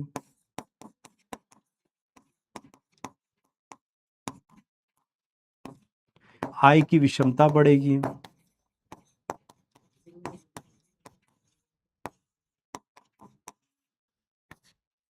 सामाजिक न्याय कम होगा,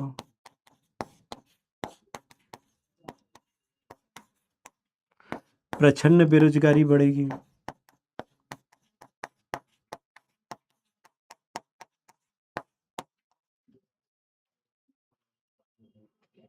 ग्रामीण गरीबी बढ़ेगा। फिर से बोल रहा हूं, ध्यान दो। भारत में जितने कुल भूमि का, विश्व की कुल भूमि का 2.4% है, जिसमें 60% कृषि में प्रयोग हो रहा है। और कृषि पर जनसंख्या का बोझ अधिक होने के कारण दो बड़ी चुनौती हो रही है। तो कृषि जोत का आकार कम हो रहा है, जिसको बोला जाता है कृषि जोत का उपविभाजन, और कृषि जोत का अपखंडन, बिखरे हुए जोत बढ़ रहे हैं, जिसको कहा जाता है फ्रेगमेंटेशन ऑफ लैंड। अब इससे क्या हो रहा है? एक तो प्रति किसान जो कृषि जोत की औसत उपलब्धता है वो दिन ब दिन कम होती जा रही है, और जिससे सीमांत और लघु किसान बढ़कर 86% हुए हैं। इसका कारण अगर बात करें, क्या कारण रहा है, तो बढ़ती जनसंख्या है, संयुक्त परिवार का टूटना है, उत्तराधिकार का नियम है, किसानों की ऋणग्रस्तता है। इसका बहुत बड़ा कारण देखने को मिल रहा है।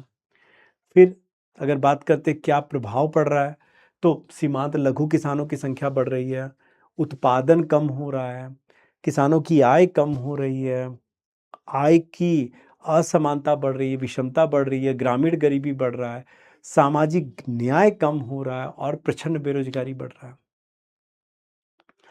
अब सरकार इसको ठीक करने के क्या प्रयास कर रहे हैं? सरकार द्वारा प्रयास,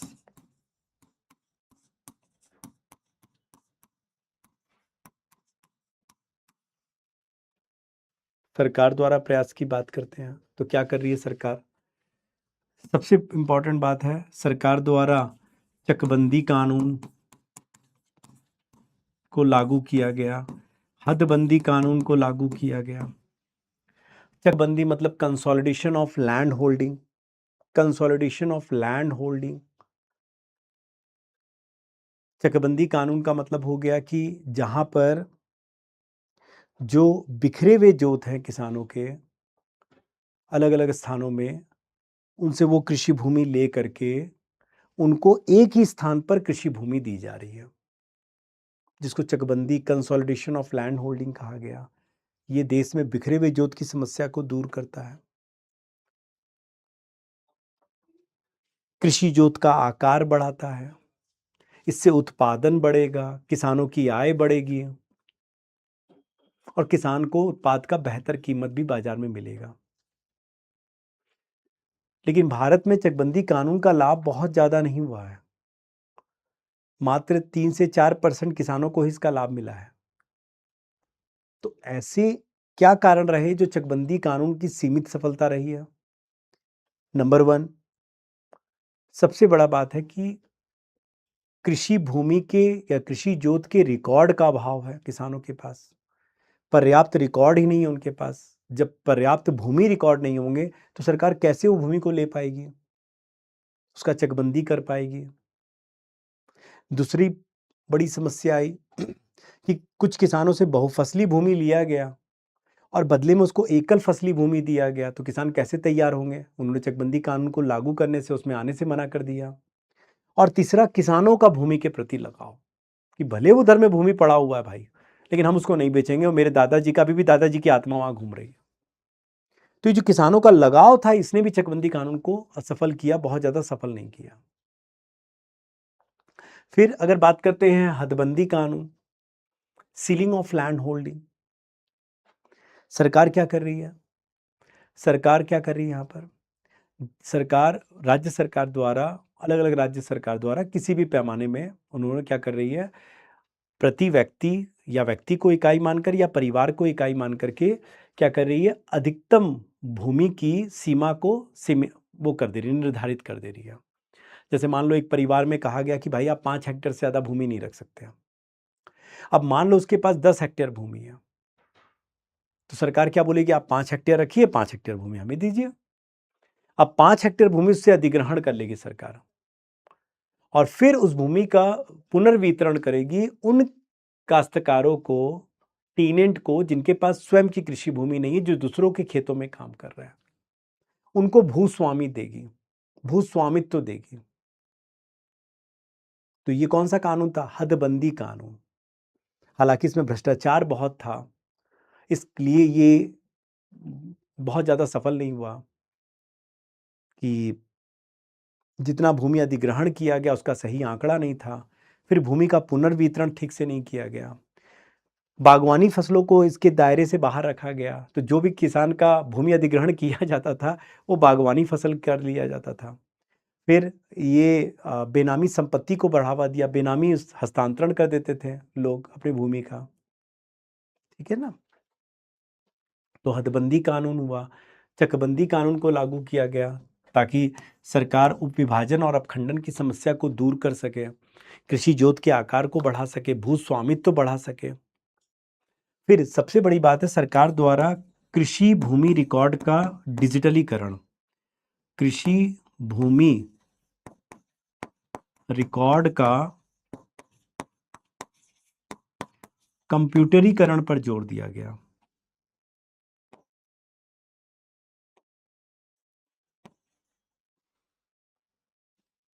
डिजिटलीकरण कर देते हैं,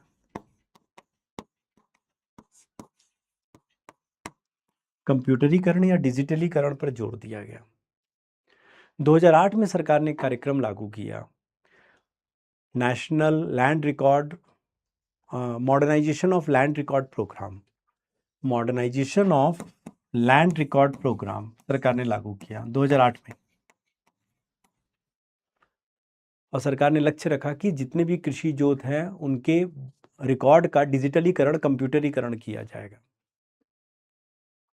और सरकार इस दिशा में काफ़ी हद तक सफल भी हुई है। और यही कारण है कि कृषि भूमि रिकॉर्ड का डिजिटलीकरण के बाद ही सरकार ने 2020 में स्वामित्व योजना को लागू किया।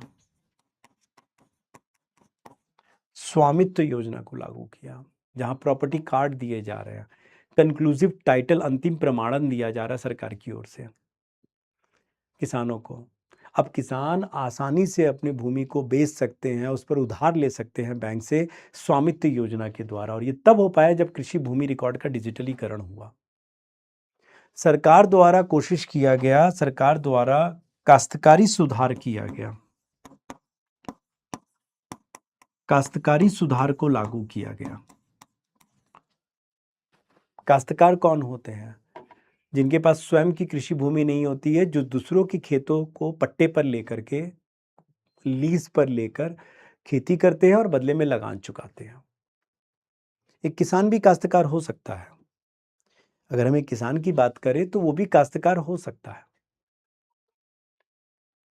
अपनी भूमि में किसान है, दूसरों से भूमि जो पट्टे पर लिया है वो काश्तकार है, लीज पर ले रहा है, बदले में लगान चुका रहा है।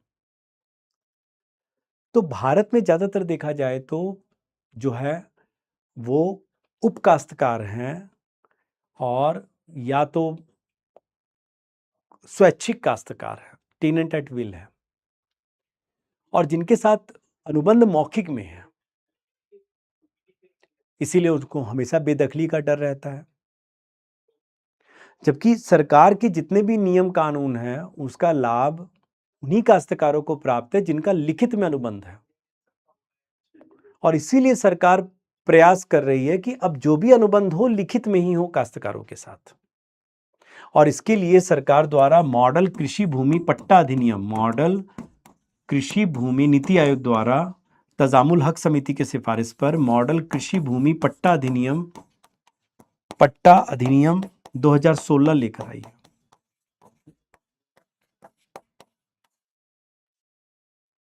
2016 को लेकर आई है,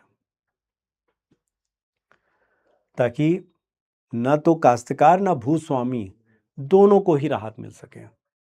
आमतौर पर पहले ये नियम लागू था कि अगर कोई काश्तकार 12 साल या उससे अधिक समय तक एक कृषि भूमि पर खेती कर रहा है, उसका परिवार, और समय पर लगान चुका रहा है, तो काश्तकारों को स्थायित्व कानून के तहत वो भू स्वामित्व प्राप्त कर सकता है, भूमि का स्वामित्व ले सकता है। इससे भूस्वामी को अपना स्वामित्व खोने का डर था, इसीलिए लंबे समय तक वो काश्तकारों को वो नहीं देते थे, भूस्वामित्व या लीज पर नहीं देते थे। लेकिन अब ये बात मॉडल कृषि भूमि पट्टा अधिनियम में हटा दिया गया। आप जितने समय तक रखिए, 50 साल रखिए, लेकिन भूस्वामित्व तो भूस्वामी के पास ही रहेगा। और कॉन्ट्रैक्ट चूंकि लिखित में होगा, इसीलिए कोई भूस्वामी काश्तकार को बिना कानूनी प्रक्रिया से बेदखल कभी भी नहीं कर सकता। तो दोनों को ही सुरक्षा दिया गया यहाँ पर काश्तकारी सुधार द्वारा। ठीक है ना। और सबसे बड़ी बात है कि सरकार द्वारा कृषि में मशीनीकरण पर जोर दिया जा रहा है।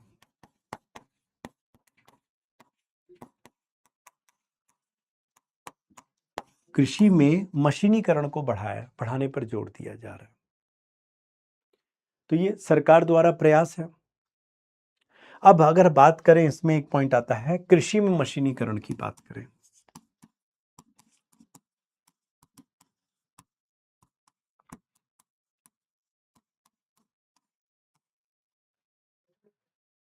तो कृषि में मशीनीकरण का क्या मतलब है?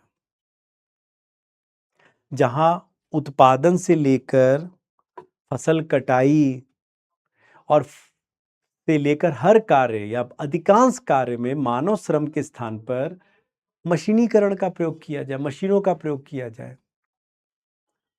भले वो खेतों की जुताई हो, फसलों की बुआई हो, उत्पादन हो, फसलों की कटाई हो, तो ज़्यादा काम जो है कृषि में वो मशीनों के द्वारा किया जाए, मानव श्रम के स्थान पर, उसको कृषि में मशीनीकरण कहा जाता है, मैकेनाइजेशन ऑफ एग्रीकल्चर। और कृषि में मशीनीकरण की बात करें तो भारत में कृषि में मशीनीकरण जो है वो मात्र 40% है। जबकि अमेरिका तथा पश्चिमी यूरोपीय की बात करें, पश्चिमी यूरोपीय देशों की बात करें, पश्चिमी यूरोपीय देशों की बात करें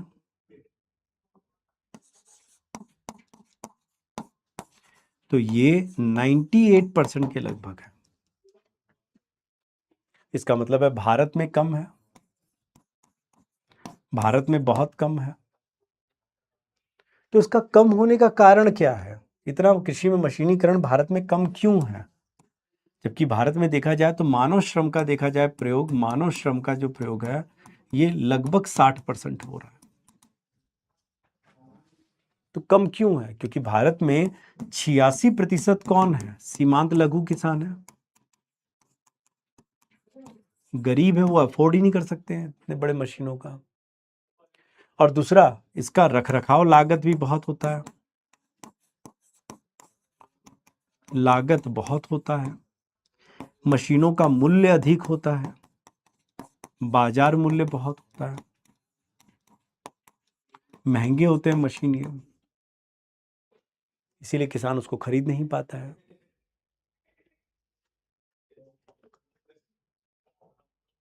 अब सबसे बड़ी बात है कृषि में मशीनीकरण का देखा जाए तो क्यों सरकार कृषि में मशीनीकरण अपनाया जाए, तो उसका लाभ क्या है? लाभ क्या है? पहला लाभ है कि ये उत्पादन को बढ़ाएगा, किसानों की आय को बढ़ाएगा,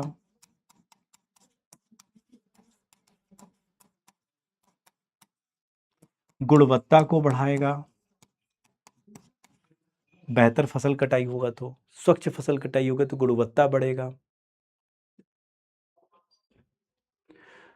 खाद्य सुरक्षा बढ़ेगा।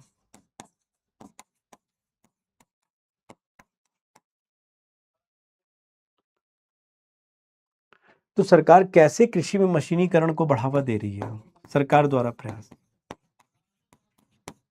दो प्रयास जो अभी बात किया था, एक तो कॉमन हायरिंग सेंटर,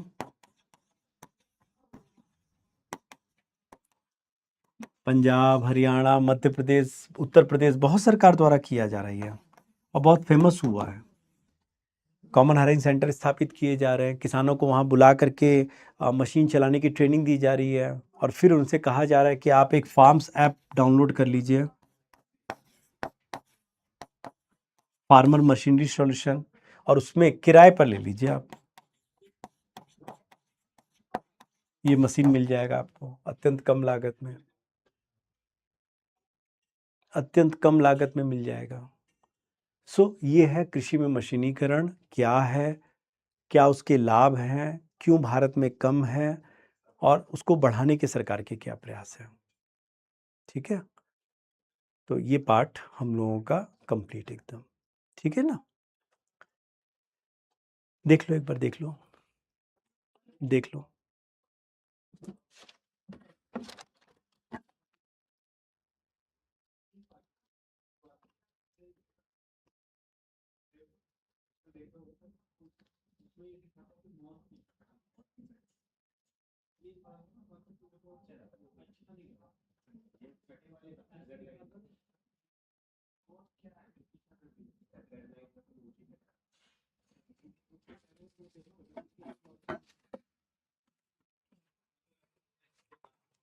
डन,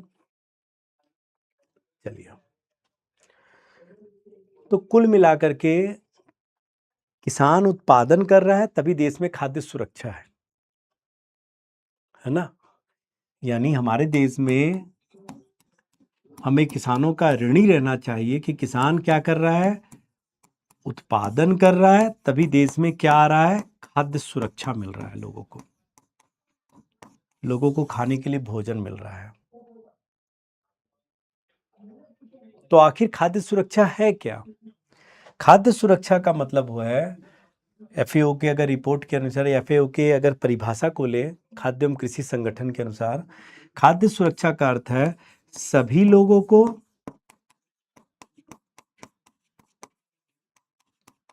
पर्याप्त मात्रा में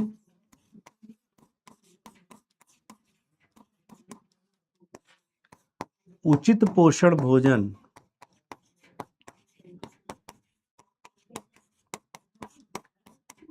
निरंतरता के साथ प्राप्त हो।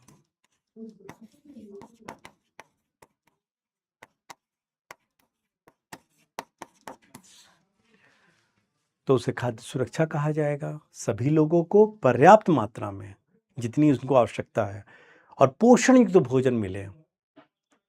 केवल गेहूं चावल ना मिले, मोटा अनाज भी मिले और निरंतर मिले, तभी क्या होगा, खाद्य सुरक्षा माना जाएगा।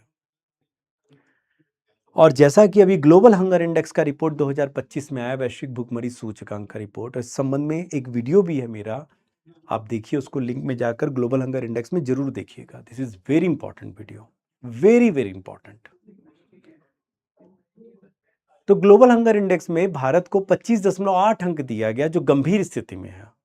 यानी भारत में बाल ठिगनापन की समस्या है, बाल दुबलापन की समस्या है, अल्प पोषण की समस्या है, एनीमिया की समस्या है। कुल मिलाकर देखा जाए तो अगर इन रिपोर्ट की बात करें, केवल ग्लोबल हंगर इंडेक्स में भारत की रैंकिंग को लेकर एक बात करें, ग्लोबल हंगर इंडेक्स से ही पता लगता है कि कहीं ना कहीं भारत में खाद्य असुरक्षा या खाद्य सुरक्षा गंभीर स्थिति में है,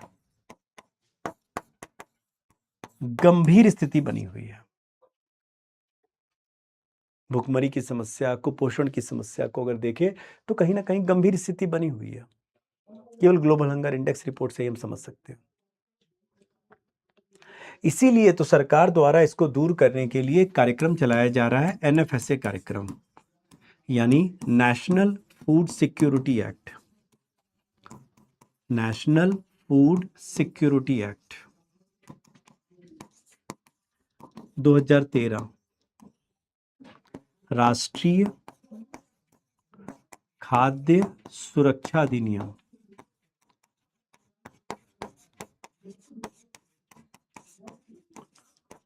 2013 सरकार द्वारा ये कार्यक्रम 2013 में बिल लाया गया और उसको पारित करके ये अधिनियम, और ये कार्यक्रम जो है ये भोजन का कानूनी अधिकार देता है।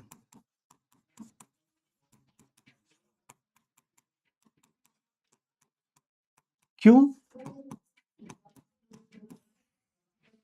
क्योंकि अगर आपको सरकार अनाज नहीं दे पाई तो सरकार आपको बदले में नगद क्षतिपूर्ति देगी, कैश पैसा कंपनसेशन देगी। इसीलिए कानूनी अधिकार है कि आप बाजार से खरीद लीजिए। तो इस कार्यक्रम की अगर विशेषता देखें तो सबसे बड़ी बात है कि एक विशाल जनसंख्या को शामिल करता है। देश की लगभग 67% जनसंख्या को शामिल करता है ये, यानी लगभग 2/3 जनसंख्या, यानी अगर बात करें 2/3 जनसंख्या, यानी लगभग माना जाता है 80 करोड़ लोग इसमें शामिल हैं। और अगर वो बात करें कि ग्रामीण क्षेत्र की अगर बात करें तो लगभग 75% जनसंख्या है, और शहरी क्षेत्र की जो है उनकी लगभग 50% जनसंख्या को ये शामिल करता है ये कार्यक्रम, जो कि एक विशाल जनसंख्या को भोजन का कानूनी अधिकार देता है। और इतना ही नहीं, अगर हम इसके और बाकी बात करें विशेषता में, तो ये देखा जाए यहाँ पर जो राशन कार्ड दिया जा रहा है, राशन कार्ड यहाँ पर दिया जाता है, वो परिवार की महिला सदस्य को दिया जाता है। महिला सदस्य के नाम पर बनता है, जिसकी आयु 18 वर्ष या उससे ऊपर होती है। और यहाँ पर परिवार की बात करें, परिवार, तो यहाँ परिवार को 2 भागों में बांटा जाता है। एक प्राथमिक परिवार जो एपीएल परिवार होते हैं, एपीएल परिवार, और दूसरा होता है बीपीएल और अंत्योदय परिवार को रखा जाता है। अंत्योदय मतलब जो बीपीएल में भी सबसे गरीब की स्थिति में होती है, उनको एक कैटेगरी में रखा जाता है। और जो यहाँ पर कोटा, अनाज का जो कोटा दिया जाता है, वो क्या दिया जाता है, वो प्राथमिक परिवार को दिया जाता है। प्राथमिक परिवार को यहाँ पर 25 केजी अनाज दिया जाता है प्रति परिवार, यानी प्रति व्यक्ति देखा जाए तो 5 केजी अनाज दिया जाता है। और जबकि अगर बात करें बीपीएल और अंत्योदय की बात करें, बीपीएल या अंत्योदय की बात करते हैं, तो यहाँ बीपीएल और अंत्योदय को 35 केजी अनाज दिया जा रहा है, यानी 7 केजी अनाज प्रति व्यक्ति दिया जाता है। एक परिवार में 5 व्यक्ति माना जाता है। और यहाँ पर जो अनाज दिया जाता है, अगर अनाज की बात करते हैं इस कार्यक्रम में, तो यहाँ दिया जाता है चावल, गेहूं और मोटा अनाज। मोटा अनाज उपलब्धता के आधार पर जो उपलब्ध होगा वही दे दिया जाएगा, कोई फिक्स नहीं है यहाँ पर।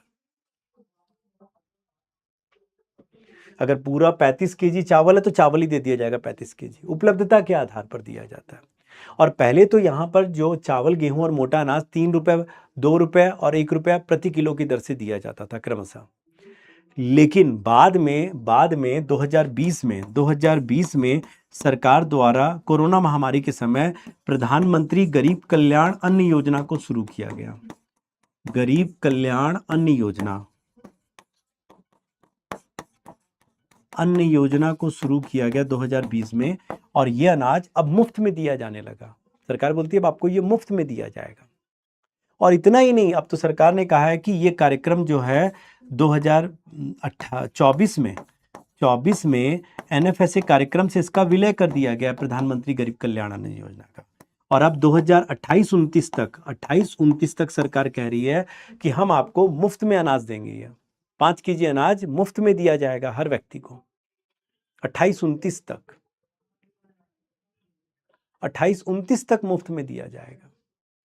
और सरकार बोलती है अगर हम अनाज नहीं दे पाएंगे तो हम नगद में क्षतिपूर्ति भी देंगे, नगद क्षतिपूर्ति भी देंगे अगर अनाज नहीं दे पाए तो। इसमें नगद क्षतिपूर्ति का, तभी तो इसको कानूनी अधिकार बना रहा है। तो ये इस कार्यक्रम की क्या है, विशेषता है, जो 2021 में यूपीएससी ने पूछा भी है। लेकिन इस कार्यक्रम की अपनी कुछ चुनौतियां भी हैं। अगर चुनौती की बात करते हैं, एनएफएसए की चुनौती की बात करते हैं, क्योंकि मूल्यांकन करना भी जरूरी है, तो हम क्या देखते हैं कि यह एक विशाल जनसंख्या को शामिल करता है, और जिसके कारण यह क्या नहीं हो पाता है, केंद्रित नहीं हो पाता। विशाल जनसंख्या को शामिल करने के कारण यहां पर एक विशाल जनसंख्या शामिल है, और जिसके कारण यह केंद्रित नहीं हो पाता, गरीबों पर नहीं हो पाता। तभी तो ग्लोबल हंगर इंडेक्स में कहा कि अभी भी 12% जो लोग हैं भारत में, जनसंख्या, वो अल्पपोषण का शिकार है। क्यों है अल्पपोषित? क्योंकि ये गरीब केंद्रित ही नहीं हो पाता है। इसका लाभ वो वर्ग उठा लेता है जिसको इसकी आवश्यकता ही नहीं है। कहीं ना कहीं ये कानून जो है सरकार के सब्सिडी खर्च को बढ़ा रहा है, और सरकार का राजकोषीय घाटा बढ़ाता है।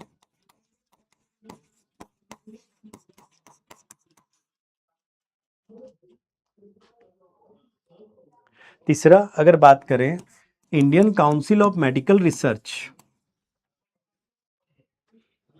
भारतीय चिकित्सा अनुसंधान परिषद, Indian council of medical research का दावा है कि एक व्यक्ति को एक महीने में प्रति माह जो है 11 से 14 केजी अनाज चाहिए। लेकिन ये कार्यक्रम दे कितना रहा, 5 या 7 केजी अनाज, तो कहां से ये पूरा कर पा रहा है? फिर सबसे बड़ी बात है कि ये कार्यक्रम केवल क्या कर रहा है, अल्पपोषण की समस्या, अल्पपोषण यानी भुखमरी की समस्या को कुछ हद तक दूर कर रहा है, कुछ हद तक दूर कर पा रहा है। लेकिन साहब ये कुपोषण की समस्या को कहां दूर कर पा रहा है? बिल्कुल नहीं कर पा रहा है। चावल और गेहूं खाने से कौन सा आदमी बेहतर स्वास्थ्य में आ सकता हो? तो कुपोषित हो जाएगा, क्योंकि मोटा अनाज मिलता नहीं है यहां पर। और यही कारण है कि एफएओ की रिपोर्ट के अनुसार लगभग 74% जनसंख्या की पहुंच पोषण युक्त भोजन तक हो ही नहीं पा रही भारत में। पोषण युक्त भोजन तक इनकी पहुंच ही नहीं हो पा रही है भारत में, 74% जनसंख्या। तो फिर इसका मतलब ये कार्यक्रम कुपोषण की समस्या को दूर करने में बिल्कुल असफल रहा है, असफल रहा है ये कार्यक्रम।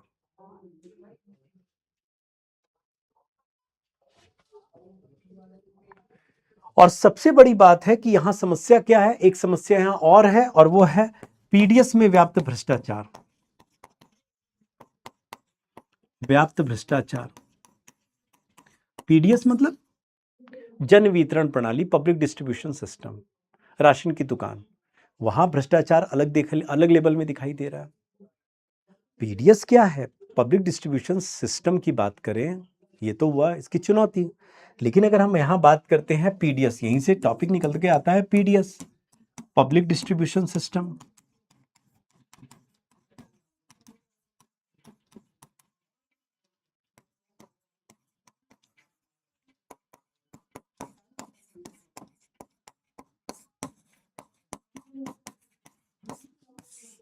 जन वितरण प्रणाली। तो हम क्या देखते हैं, पीडीएस है क्या? पीडीएस सरकार का एक लोक कल्याणकारी कार्यक्रम है जिसके जहां सरकार राशन की दुकानों के माध्यम से गरीब परिवारों को खाद्य और गैर खाद्य आवश्यक वस्तुएं अत्यंत न्यून कीमत या मुफ्त में उपलब्ध करा रही है, राशन की दुकानों के माध्यम से राशन कार्ड धारकों को।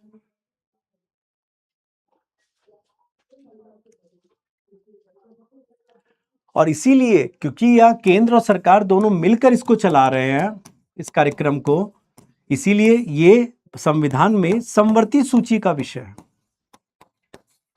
और इसको उपभोक्ता मामले खाद्य एवं सार्वजनिक वितरण मंत्रालय द्वारा संचालित किया जा रहा है। उपभोक्ता मामले खाद्य एवं सार्वजनिक वितरण मंत्रालय द्वारा संचालित किया जाता है पीडीएस को, क्योंकि इस कार्यक्रम में सारी सब्सिडी का खर्च केंद्र सरकार ही उठाती है और राशन कार्ड बांटना, गरीब परिवार की पहचान करना, राशन की दुकानों से अनाज बंटवाना, ये सारा काम राज्य सरकार संभालती है। तो केंद्र और राज्य दोनों मिल करके इस कार्यक्रम का संचालन करती है, जहां राशन की दुकानों के माध्यम से गरीब परिवार को आवश्यक अनाज मुफ्त में दिया जा रहा है। अगर मैं बात करता हूं पीडीएस का लाभ क्या है, अगर मैं बात करता हूं इसका लाभ क्या है, उद्देश्य क्या है, तो क्या देखते हैं, गरीबों को खाद्य सुरक्षा मिल रहा है,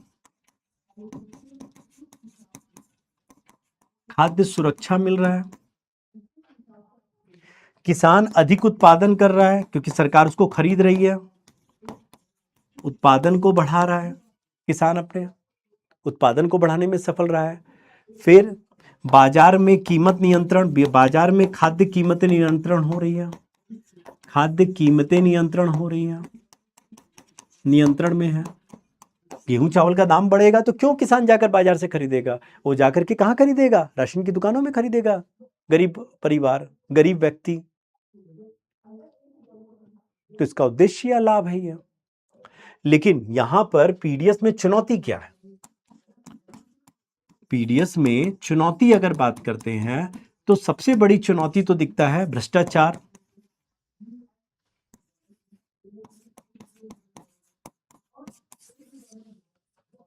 भ्रष्टाचार की समस्या। यहां तो राशन का दुकान मालिक, जो कोटेदार है, व्यापारी और ट्रांसपोर्टर अधिकारी, तीनों मिल करके भ्रष्टाचार करते हैं। भ्रष्टाचार को एक संस्थागत रूप दे दिया है।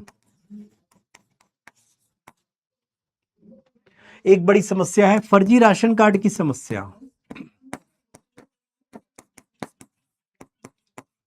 बोगस राशन कार्ड, उन व्यक्तियों के नाम पर राशन कार्ड है जिनको उनकी आवश्यकता ही नहीं है।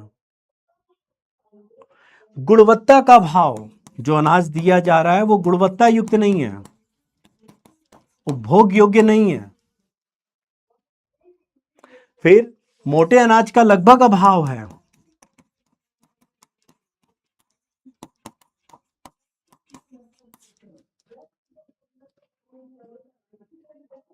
राशन कार्ड बनाना इतना आसान नहीं होता है। तो ये पीडीएस में कुछ चुनौतियां हैं जो हमें समझना पड़ेगा। सरकार क्या प्रयास कर रही है,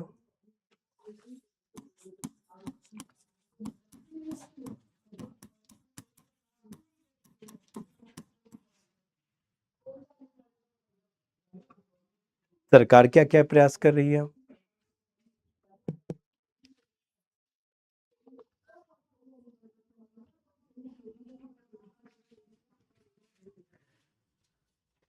क्या कर रही है सरकार प्रयास, सोचिए। पहला, राशन कार्ड को आधार कार्ड से जोड़ा जा रहा है,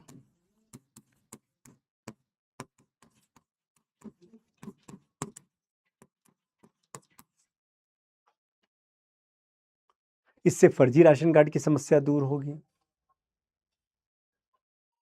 दूसरा, राशन की दुकानों में बायोमेट्रिक प्रणाली का प्रयोग हो रहा है।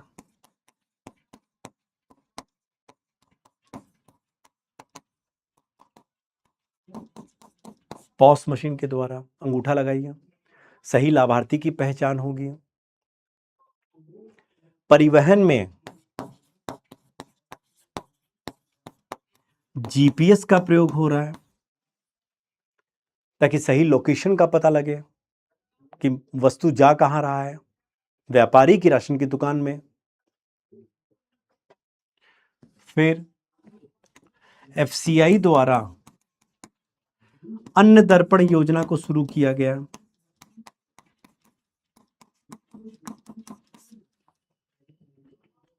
जहां पर राशन की दुकान और राशन कार्ड दोनों के डिजिटलीकरण पर जोर दिया जा रहा है। राशन की दुकानों को डिजिटलीकरण करके जोड़ा जा रहा है ताकि आपको ओपनिंग स्टॉक और क्लोजिंग स्टॉक दोनों देना होगा। कितना आपने सामान दिया है, अंगूठा कितना लगवाया, सबकी जांच होगी ताकि आप भ्रष्टाचार ना कर सकें। एंड टू एंड कंप्यूटराइजेशन और डिजिटलीकरण किया जा रहा है ताकि भ्रष्टाचार को एकदम बिल्कुल खत्म किया जा सके।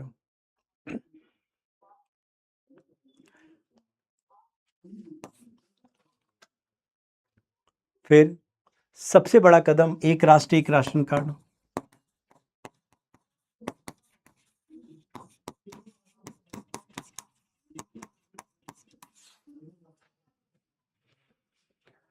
जो प्रवासी श्रमिक हैं दूसरे राज्य में जाकर काम कर रहे हैं, पहले उनको उनके कोटे का अनाज मिलता नहीं था। अब कोई उनको नया आधार राशन कार्ड बनाना नहीं है, बस राशन कार्ड आधार कार्ड से जुड़ा होना चाहिए। और जहां राशन की दुकान से ले रहा वहां बायोमेट्रिक प्रणाली होना चाहिए, तो अपने कोटे का अनाज वो ले सकते हैं। बाकी का कोटे का अनाज उनका परिवार ले लेगा जहां पर रहता है। तो ये देखा जाए, प्रवासी मजदूरों को भी खाद्य सुरक्षा दिया जा रहा है और कहीं ना कहीं पूरे देश भर में कोई भी अपने कोटे का अनाज प्राप्त कर सकता है, राशन कार्ड धारक। One nation one ration card, ONORC। और सबसे बड़ी बात है कि इन कार्यक्रमों को और प्रभावी बनाने के लिए सरकार द्वारा 2024 में स्मार्ट योजना शुरू किया गया। पीडीएस में स्मार्ट कार्यक्रम शुरू किया गया, यानी scheme for modernization and reform through technology in PDS. Reform through technology in PDS, फिर से बोल रहा हूं, ध्यान देना। Scheme of modernization and reform through technology in PDS. Scheme for modernization and reform through technology in PDS. PDS में technology का ज्यादा प्रयोग करके इसको भ्रष्टाचार मुक्त बनाना, और यही सब है, सब कुछ यही कंपोनेंट इसमें शामिल है। राशन कार्ड को आधार कार्ड से जोड़ना, बायोमेट्रिक प्रणाली का प्रयोग करना, परिवहन में जीपीएस को लागू करना, एफसीआई द्वारा अन्न दर्पण योजना को और एक राष्ट्र एक राशन कार्ड को लागू करना। यही पीडीएस में स्मार्ट कार्यक्रम जिसको सरकार ने हाल में शुरू किया है, एग्जाम के लिए इंपॉर्टेंट है, मेंस के लिए। तो हमने खाद्य सुरक्षा को समझा। अब देखना एग्जाम में जाकर 2019 का सवाल, मैं बता रहा हूं मेंस का 2019 का सवाल पीडीएस पर, 2022 का सवाल पीडीएस पर आराम से सॉल्व होगा। 2021 का खाद्य सुरक्षा कार्यक्रम जो है, राष्ट्रीय एनएफएसए कार्यक्रम का सवाल आराम से सॉल्व होगा। करना तो कितने सारे क्वेश्चन के आज आंसर तुमको मिलेंगे, तो अच्छे से करो। मुझे लगता है कि मैंने इस टॉपिक के साथ हद से ज्यादा न्याय किया है आप लोग के साथ। इस तरह से कृषि आपने नहीं पढ़ा होगा। पढ़ने का तरीका यही है, हर चीज जोड़ करके एक पूरा पिक्चर दिखना होगा आपको। सोच रहे होंगे सर ये 2 क्लास में कैसे हो पाएगा? अरे 2 क्लास में ही होगा कृषि, अच्छे से होगा। समझो तो सही एकदम पिक्चर को, तभी तो कूदने लगोगे। अरे सर मजा आ गया, एकदम सब चीजें एकदम क्लियर हो रही है, एग्जाम के क्वेश्चन दिख रहे हैं एकदम मेंस के। करना सॉल्व ये सब क्वेश्चन 10 इयर्स में जाकर के, तब तो मजा आएगा। चलिए, तो आज का क्लास हम लोग यहीं समाप्त करते हैं, ठीक है? और फिर नेक्स्ट क्लास में मिलते हैं। उम्मीद करता हूं कि आप सभी क्वेश्चन आंसर राइटिंग कर रहे होंगे, इसका नोट्स बना रहे होंगे और थोड़ा थोड़ा इसको रिवाइज भी कर रहे होंगे। अपना ख्याल रखिएगा, मस्त रहिए और खूब मन लगा करके पढ़िए। बस यही करना है, और क्या करना, रिजल्ट देना है। Thank you so much, all the best, bye bye.